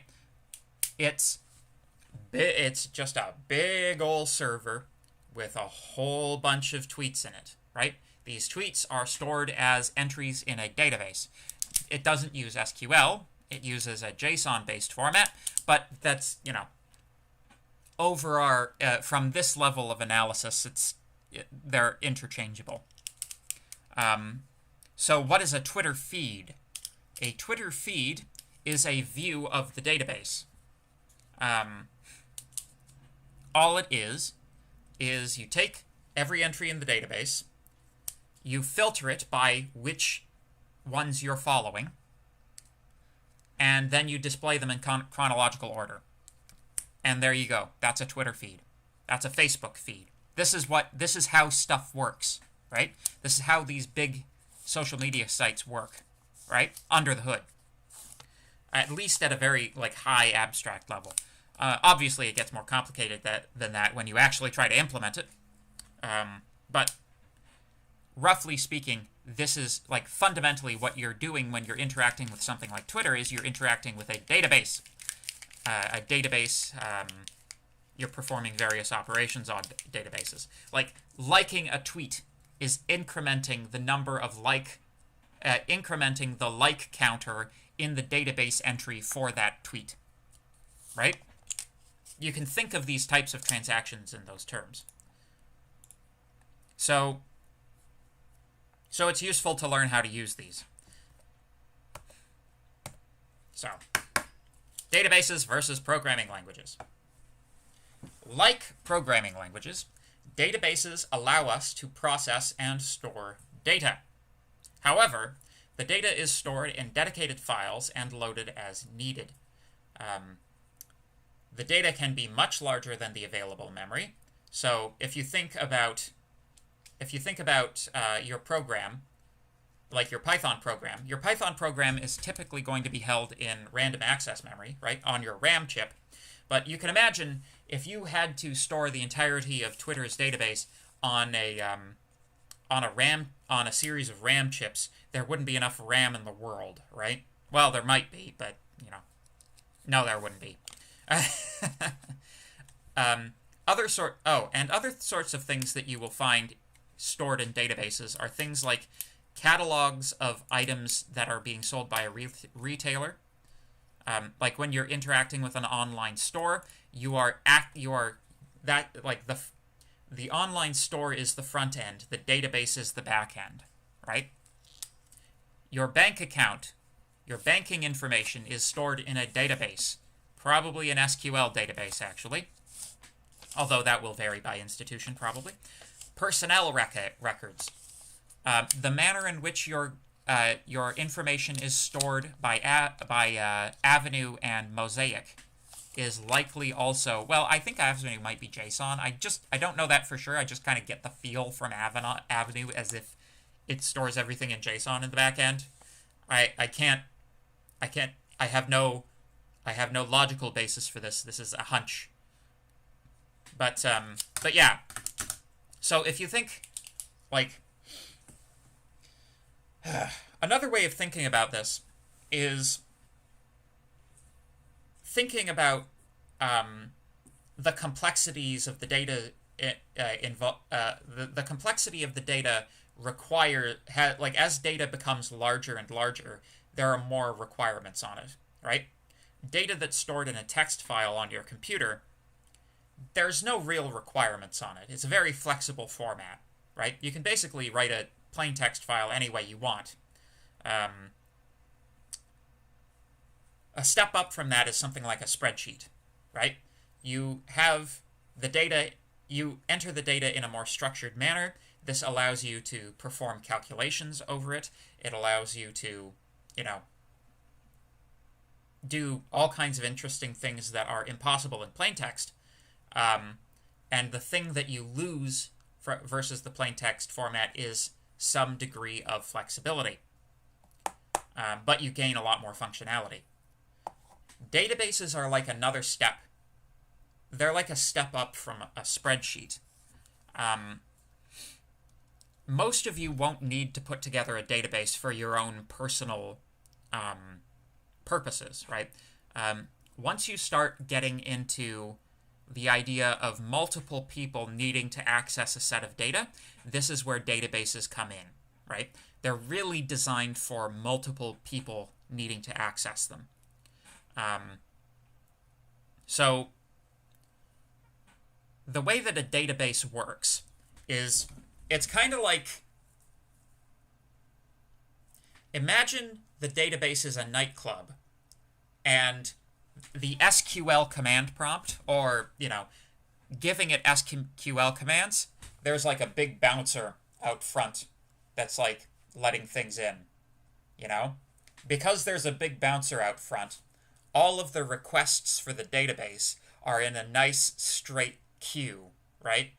And the analogy is going to break down quickly, but the bouncer only lets one person into the nightclub at once, or only lets one request in at once, right? So it's like, I don't care how quickly you think you need your Amazon page to load. You're not coming in until this guy's done. And then he waits for that guy to be done, and then that request can go back to where it came from with the data that it needs. And then he's like, okay, next. And then the next guy goes in and does what is necessary inside of the database. And then the bouncer lets about. And so everything is marshaled, strictly controlled. it looks simultaneous, but that's only because it's being done very quickly. Similarly to many other many other applications, right? Many things in computing look like they're happening simultaneously, but they're actually happening at different times, but the times are very short. You know, on the nanosecond scale. You know, obviously, if you've got something as large as Twitter, you actually do need simultaneous access. But, you know, that's kind of, you know,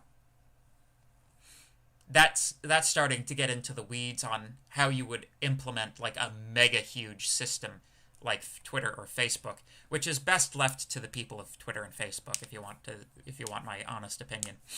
But anyway, so with a conventional database, like say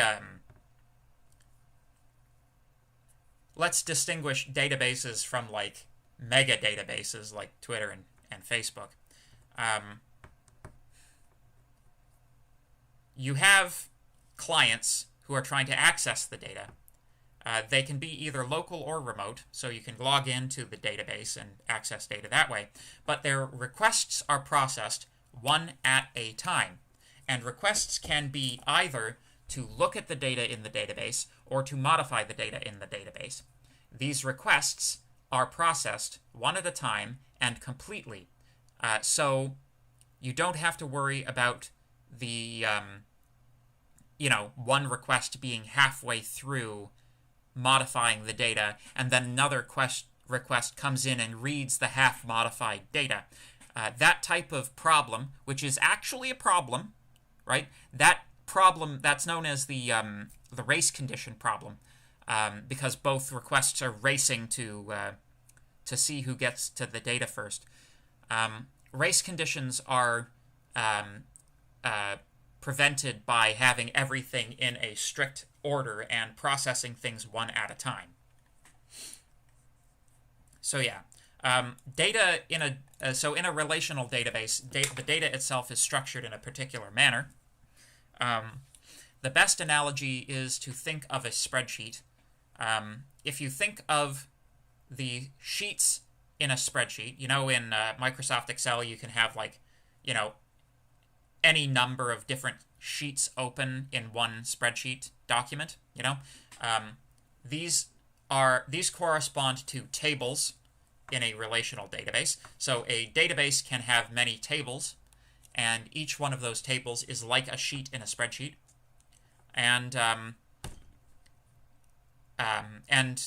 we also have records are like the rows, and fields are like the columns. Complex queries can be written in a dedicated querying language. That's what SQL stands for. Structured Query Language. Cool. Questions. What is a bouncer? Security. A bouncer.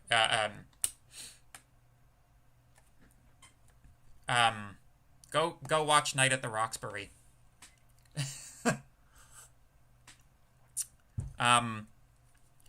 So the idea is that for some exclusive nightclubs, you want to control the people who are in the nightclub because if you have too many people of an undesirable sort, then the atmosphere in the nightclub gets ruined or something. So they hire like extremely large men to stand at the door and prevent people going into the club who are considered undesirable. And that usually means poor and awkward.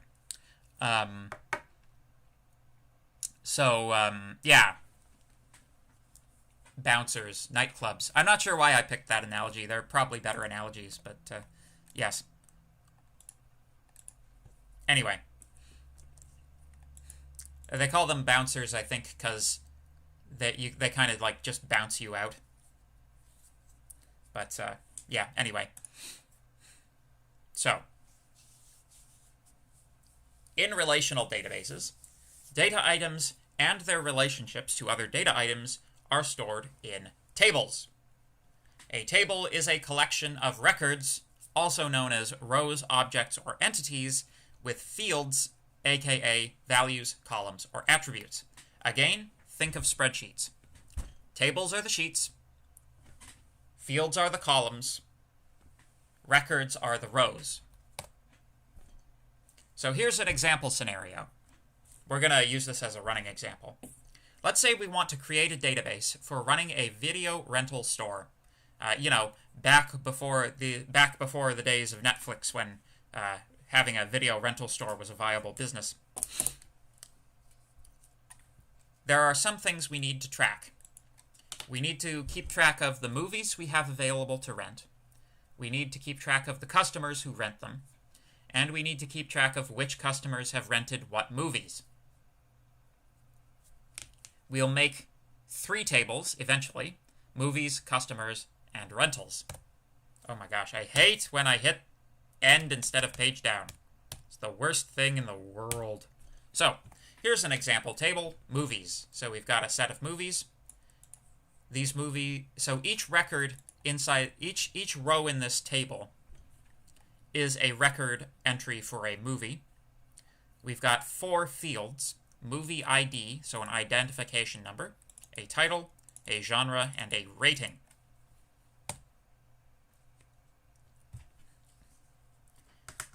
Every table inside of a database has a schema. The database schema specifies the names and the types of the fields of each table. So, within the database, a database table has to be pre-configured with the fields that you want in it. It's possible to add stuff to a database to a table after it's been created, but that's generally inadvisable. Because you have to update all of your entries, and you can have like 1 million entries in a database easily. So that's a lot of work. So the schema is basically these field names in combination with typing information. So unlike the Python that we've been seeing so far, the database, each of these fields gets declared with a data type. The elements, like the portions of each record which correspond to each of these fields, must conform to the data type specified. If it doesn't, that's an error. So, the data types that we use in SQL are integer, real, real is a floating point number, text is the same thing as string, Boolean is the same thing as Boolean, and date is stored as a numeric value, or a string. It depends on the implementation. So, for our example table movies, our table's schema is we have movie ID, which is an integer, we have title, which is text, we have genre, which is text, and we have rating, which is also text. Cool. So we can use this information now to construct a database. Let me see if we have any questions. Yeah.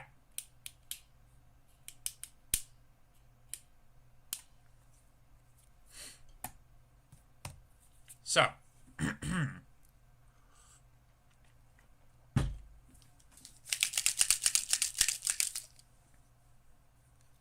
yep. So let's talk about SQL specifically. So SQL, Structured Query Language, is a widely used database querying language. It was first proposed in 1974 for Codd's Relational Data Model from 1970, so this thing has been around for a while, going on 50 years. Going on 50 years. And it can be used to interact with a database to perform. So the idea is that you write a query, you send that query to the database processes the query, and then you maybe get a result back if you asked for one. the syntax is mostly independent of vendor, but not completely. So you kind of have this thing in some programming languages, things like, particularly older, it's more of an old style of doing programming languages. Somewhere out there in the universe, there is a standards document that specifies how SQL is to be handled, right? The same thing exists for the C programming language. There is a C standards document. Different people, different companies, will try to implement that standards document as closely as possible, and produce their own version of the language, right? This is different from the way that Python does things. In Python, everything is open source, so everybody's basically modifying, making changes to the same set of compiler rules, right? So the reason, one of the reasons that C and SQL are run this way is because it allows them, basically it's compatible with proprietary software models, right? And back in the day, before the open source revolution, pretty much all software models were, like, software was something you paid for, you know? Software had vendors, and those vendors expected to be able to charge money for their products. It was a very traditional model of software development, borrowed from other industries, in particularly engineering. So a vendor would make an implementation of SQL. It would be their implementation of SQL. And because anybody who, at some point sometimes you had to pay for standards documents. Anybody who bought the standard bought the right to produce their own version of the language specified in the document. You would end up with a whole bunch of different ones, right? Lots of major companies would have their own version, right? Microsoft would have a version, Intel would have a version, IBM would have a version, well, maybe not Intel, but IBM would have a version, Sun Microsystems would have a version. All of the big software vendors would have their own version of this thing that they came up with. And because the standards document does not necessarily specify the language completely and fully, there will be differences between these different versions of the software, right? This is more prevalent in SQL than it is with C. C is kind of constrained by its requirement to support legacy code. People are a lot more conservative with what they put in their C implementations than what they put in their SQL implementations. SQL is like, there's much more difference between SQL implementations than C language implementations. But essentially, you have all of these companies. They're all making their own version of SQL. They're putting their own features into SQL as, the selling feature for their version of SQL. And so you kind of get this cluttered marketplace where there's a whole bunch of different SQL versions. However, even though the implementation details might be different and the manner in which it handles transactions might be different and all the rest of that, the number and type of commands that you have available might be different. Generally speaking, they will all use the same basic syntax. So being able to program in SQL is a transferable skill across all of them. It's, the differences between these different SQL implementations come in when you're trying to do more complicated stuff than the stuff we're going to talk about during this lecture.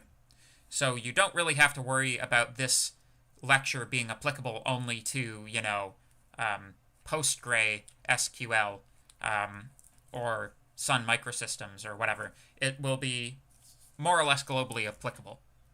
But there will be small differences. So yeah. Let me see if there are any questions. Nope. Okay. So, SQL also supports transactions such as begin, commit, and rollback, authorization, stored functions, and more. So, while it's primarily used for querying a database, SQL is actually a fully fledged programming language. You can program in SQL anything that you can program in Python. And of course, the reason for that is that anything you program in Python is fundamentally expressible in if statements and while loops. And since SQL has if statements and while loops, you can do anything in Python anything that you can do in Python, you can do in SQL. And that's actually interesting. Like, that's an interesting property of all programming languages that are what we call Turing complete. But that's kind of a different topic of discussion altogether. So SQL is more general than the examples suggest. For example, the result of one SQL query might be the input of another SQL query. So you can have, you can have queries creating queries. So it's, it gets, like, we're only going to be dipping our toes into it.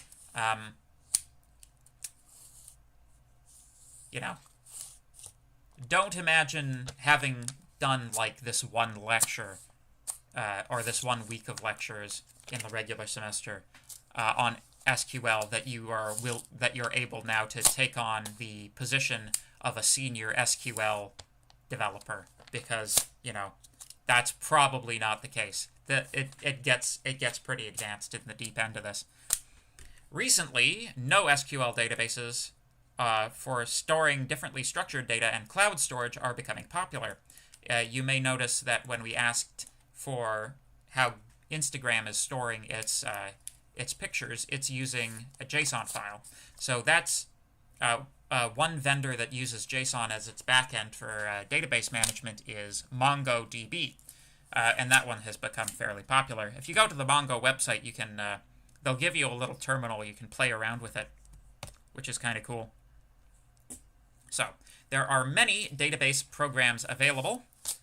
Commercially, you've got things like Oracle, Microsoft SQL Server, and you've got lots of open source options as well, like MySQL, MariaDB, PostgreSQL, SQLite, which is what we're going to be using in this course, and MongoDB. Most use SQL for interacting with the database, although some have slight differences. Good. Why doesn't everyone use SQL instead of a programming language? That's an interesting and good question. So, while it's possible to express any Python program inside of SQL, it's not necessarily convenient to do so. It's kind of like, I keep trying to reinforce this idea of programming languages as tools in a toolbox, right? So, if you have to frame a wall, you could use a monkey wrench to hammer your nails, but you'll probably be able to get your work done more quickly and with fewer mistakes if you use a tool that's designed for the job you're doing, right? So use a carpenter's hammer. In the same way, programming languages make different things easier depending on what application they're focused on. SQL focuses on making database interactions easier, so it's oriented towards that. While it can perform all of these other functions, it's easier to perform these other functions in other programming languages. So Python is you know, Python's been making a lot of waves lately as being a good general-purpose programming language, which is, you know, true. It does a lot of things well. However, there will always be domain-specific languages. You know, there will always be languages that are just for statistics, that do statistics better than Python. There will, you know, Haskell is much better at doing functional stuff than Python is, even though Python has been incorporating some functional stuff. And there are some languages that, like, you know, once you start learning about proofs, like formal proofs of languages, there are programming languages where you write a proof that your program is correct at the same time as you're writing the program. And that's, you know, at any rate, there's a lot of different programming languages. And there is also a reason that the universe has not converged on one programming language as being the programming language. Yeah. So, anyway, SQLite is the one that we're going to be using. It's a widely used serverless relational database manager. So it operates on a file on your file system rather than connecting remotely to a database. You don't have to run a background service. You don't have to run a web server. You can just work with a database for fun, you know? It's not as efficient for large databases or multiple users. It's basically like the stripped down simple version that we can learn, we can cut our teeth on, without the professor having to set up a real database for us to work on. But anyway, SQLite comes pre-installed on Mac and Linux, and if you go to sqlite.org, I'll show you where the download link is if you're running Windows. So sqlite.org, you go to download. If you're running Windows, you go to SQLite Tools, Win32x86. So this is a bundle of command line tools, including the command line shell. That's the one you want. It'll be SQLite3.exe. You'll want to download that, run that, and if you do, you'll get basically this, right? The same thing as what I'm doing right here, SQLite 3. So you'll get this command prompt. All right? All right?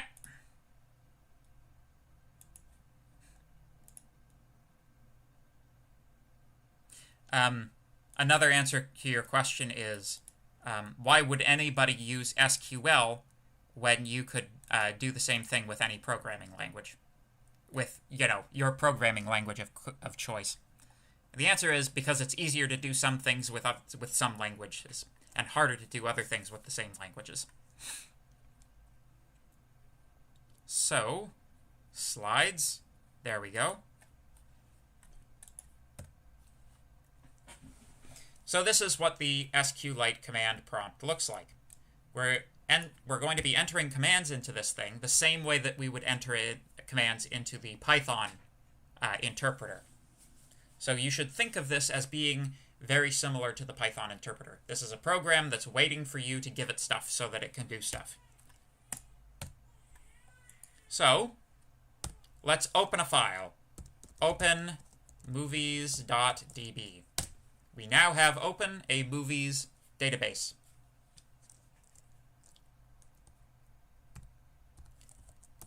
In order to create the table, we need to also include the schema. This command creates the table, but it doesn't populate it with entries. So, create table, movies, movie ID, integer, title, text, text, genre, text, rating text. All commands in SQL are terminated with a semicolon. You have to include this at the end of a command, or it won't think that the command is finished. It asks for the rest of it.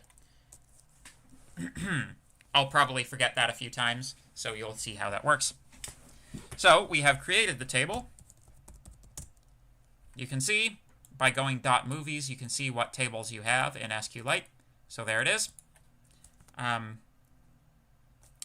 These are keywords. The keywords are capitalized here, and the identifiers are in lowercase. They don't actually have to be capitalized. I'm capitalizing them so that they're distinguishable from, so the keywords are distinguishable from the identifiers. Cool.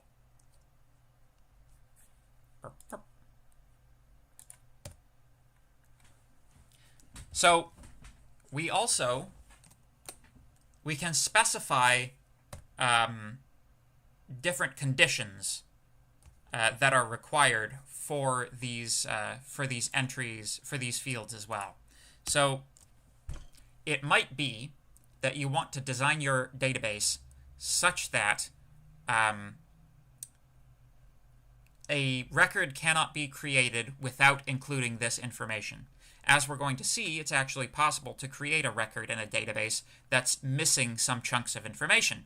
So if you, for example, if you don't want it to be possible to have an entry in the movies table without a title, then you make it required.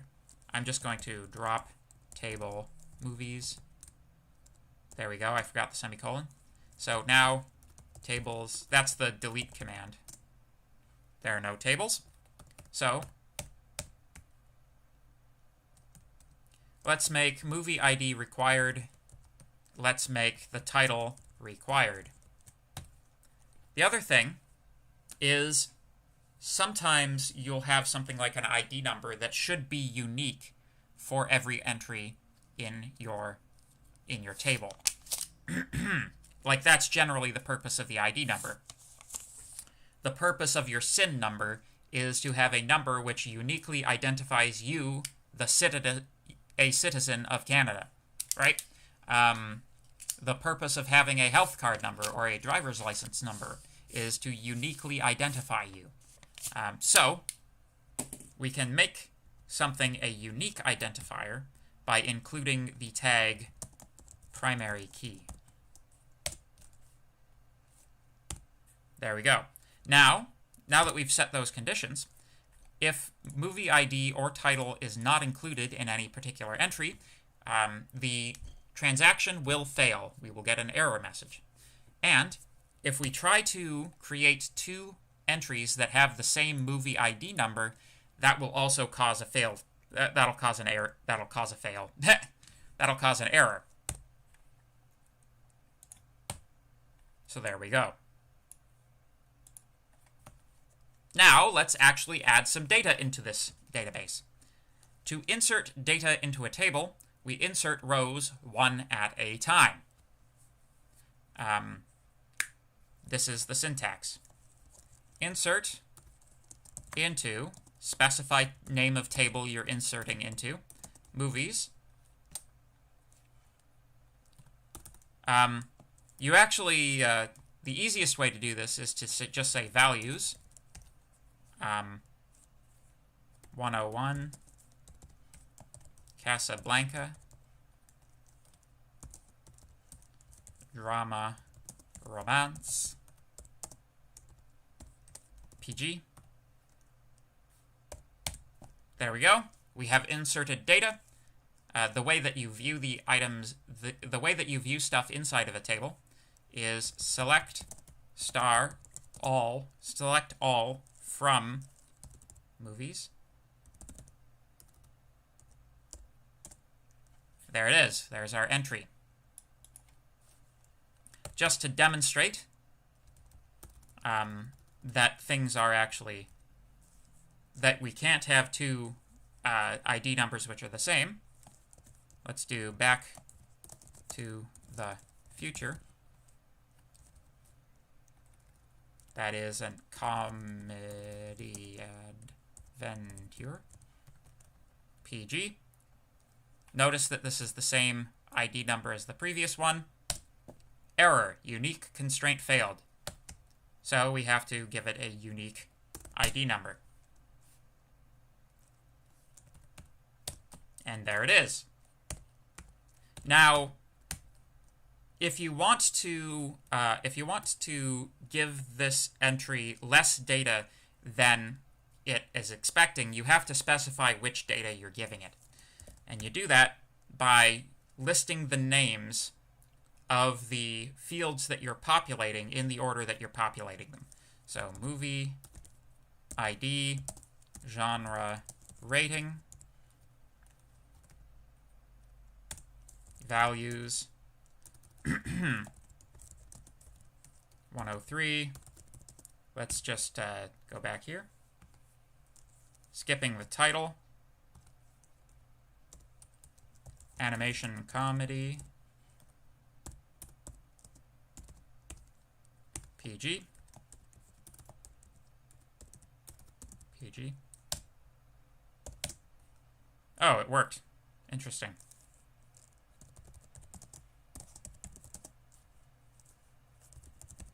It shouldn't have. Interesting. Anyway, yeah, primary key makes it unique. I'm not sure why the required didn't.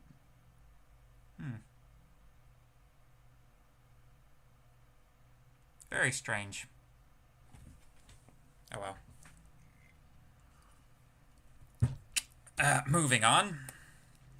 So, yeah. I'm just going to take a quick moment to put a few more entries in here.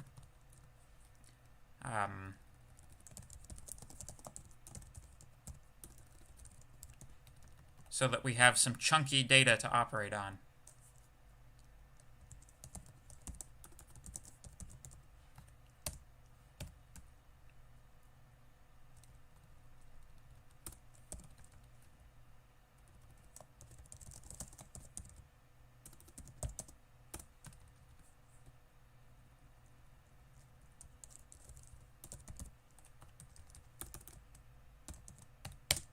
There we go.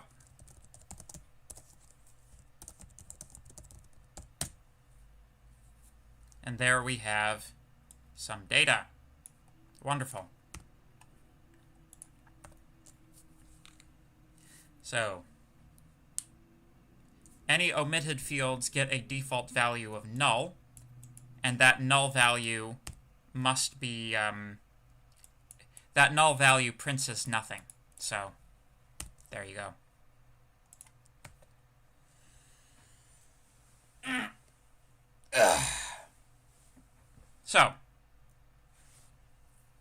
So I showed you how to view stuff using select, but there are lots of options on this that allow us to create particular views of the database in the same way that I talked about how your Twitter feed is a view of the tweets database. So when you're viewing a tweet, there's lots of data that's stored with that tweet that you don't actually see. One would typically refer to that data as being metadata.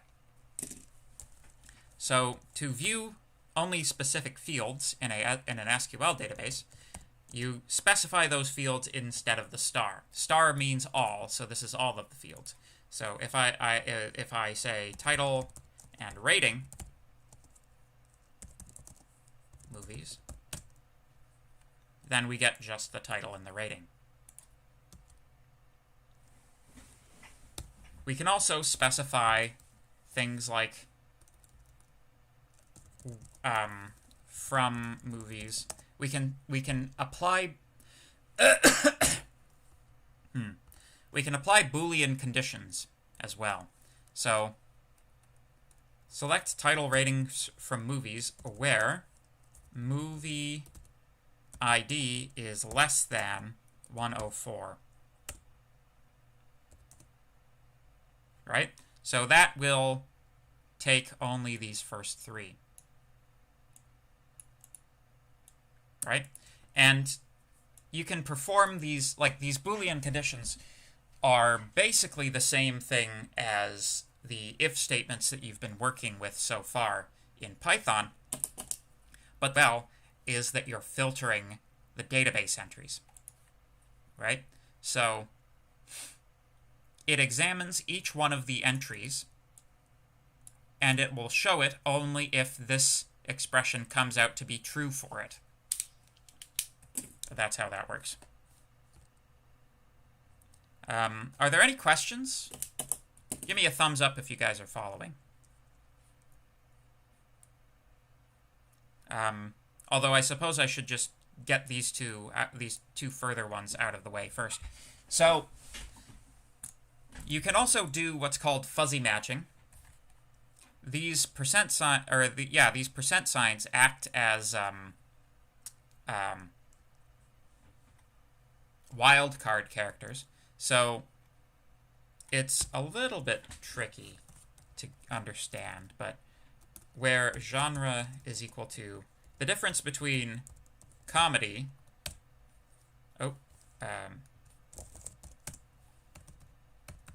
select star rating from movies where genre is equal to comedy. Notice also that we're using single equal signs here, not double equal signs. So there's nothing which has the genre comedy. Is that true?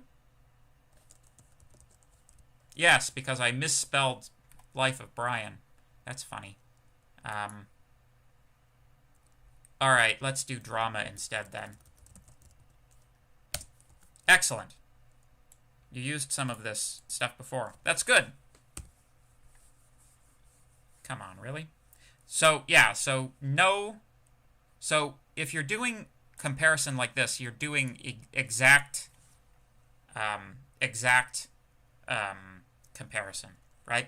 But if you want to do fuzzy matching, say like, and include these characters, then it'll drop anything. It'll look for drama in the middle or somewhere. If the string contains drama, then that will count as a match. If you exclude this terminating percent sign, then drama has to be at the back of the string. And if you drop the first one, then drama has to be at the front of the string. It's like, this is like a wildcard character. It's like some random number of characters and then the word drama and then the end of the string. Or the word drama and then some random number of characters and then the end of the string. And, of course, we can order things. So, order by title in ascending order. There you go. And it orders them in lexicographic order. Good. So that's good. I think that will be everything for today. Any questions?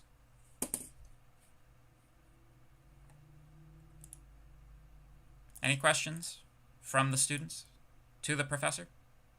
I'm not connected to the chat. Try popping the chat out.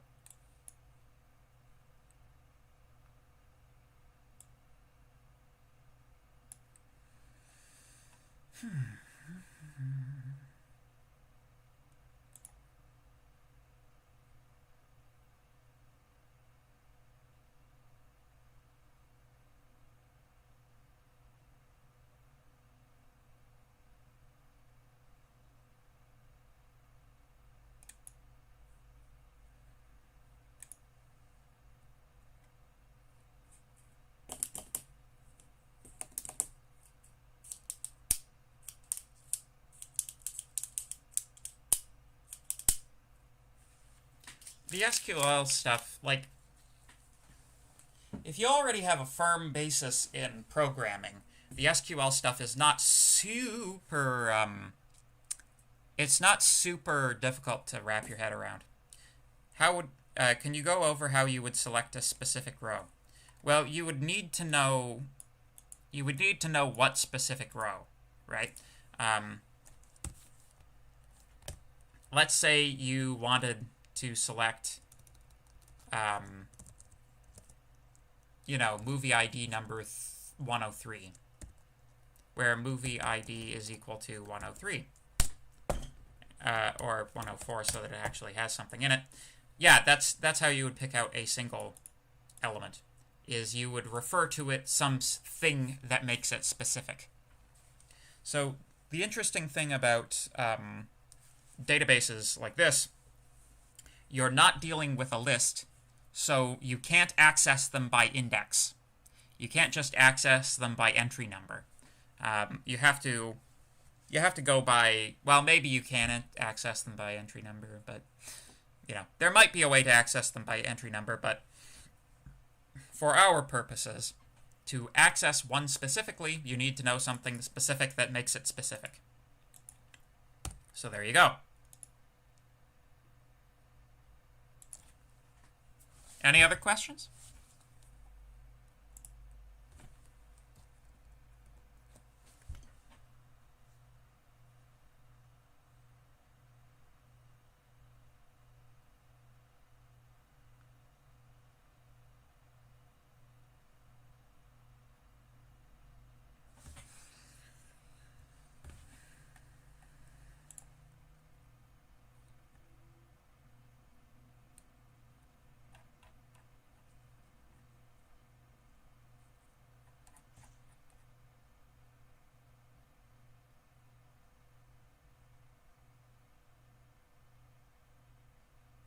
No trouble. My purpose is to teach, so teach I shall.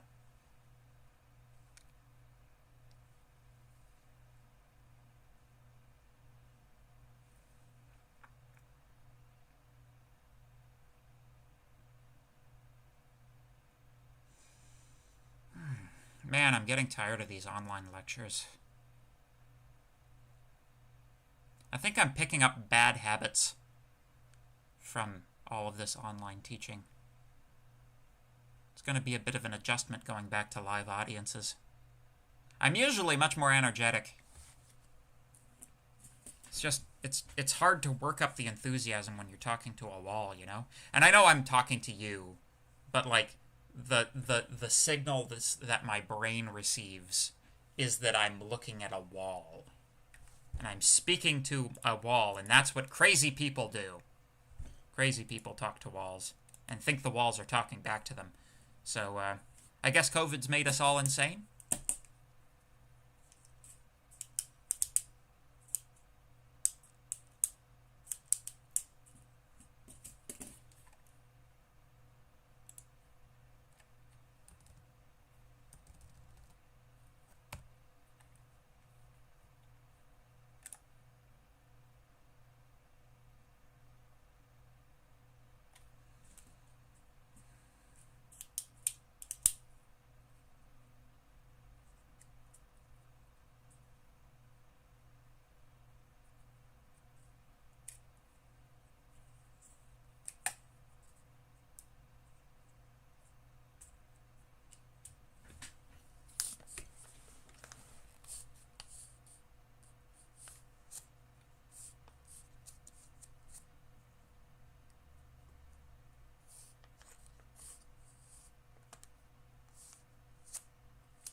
Alright, I'm going to let you get to your tutorials then. Have a good day. Have a nice rest of the day.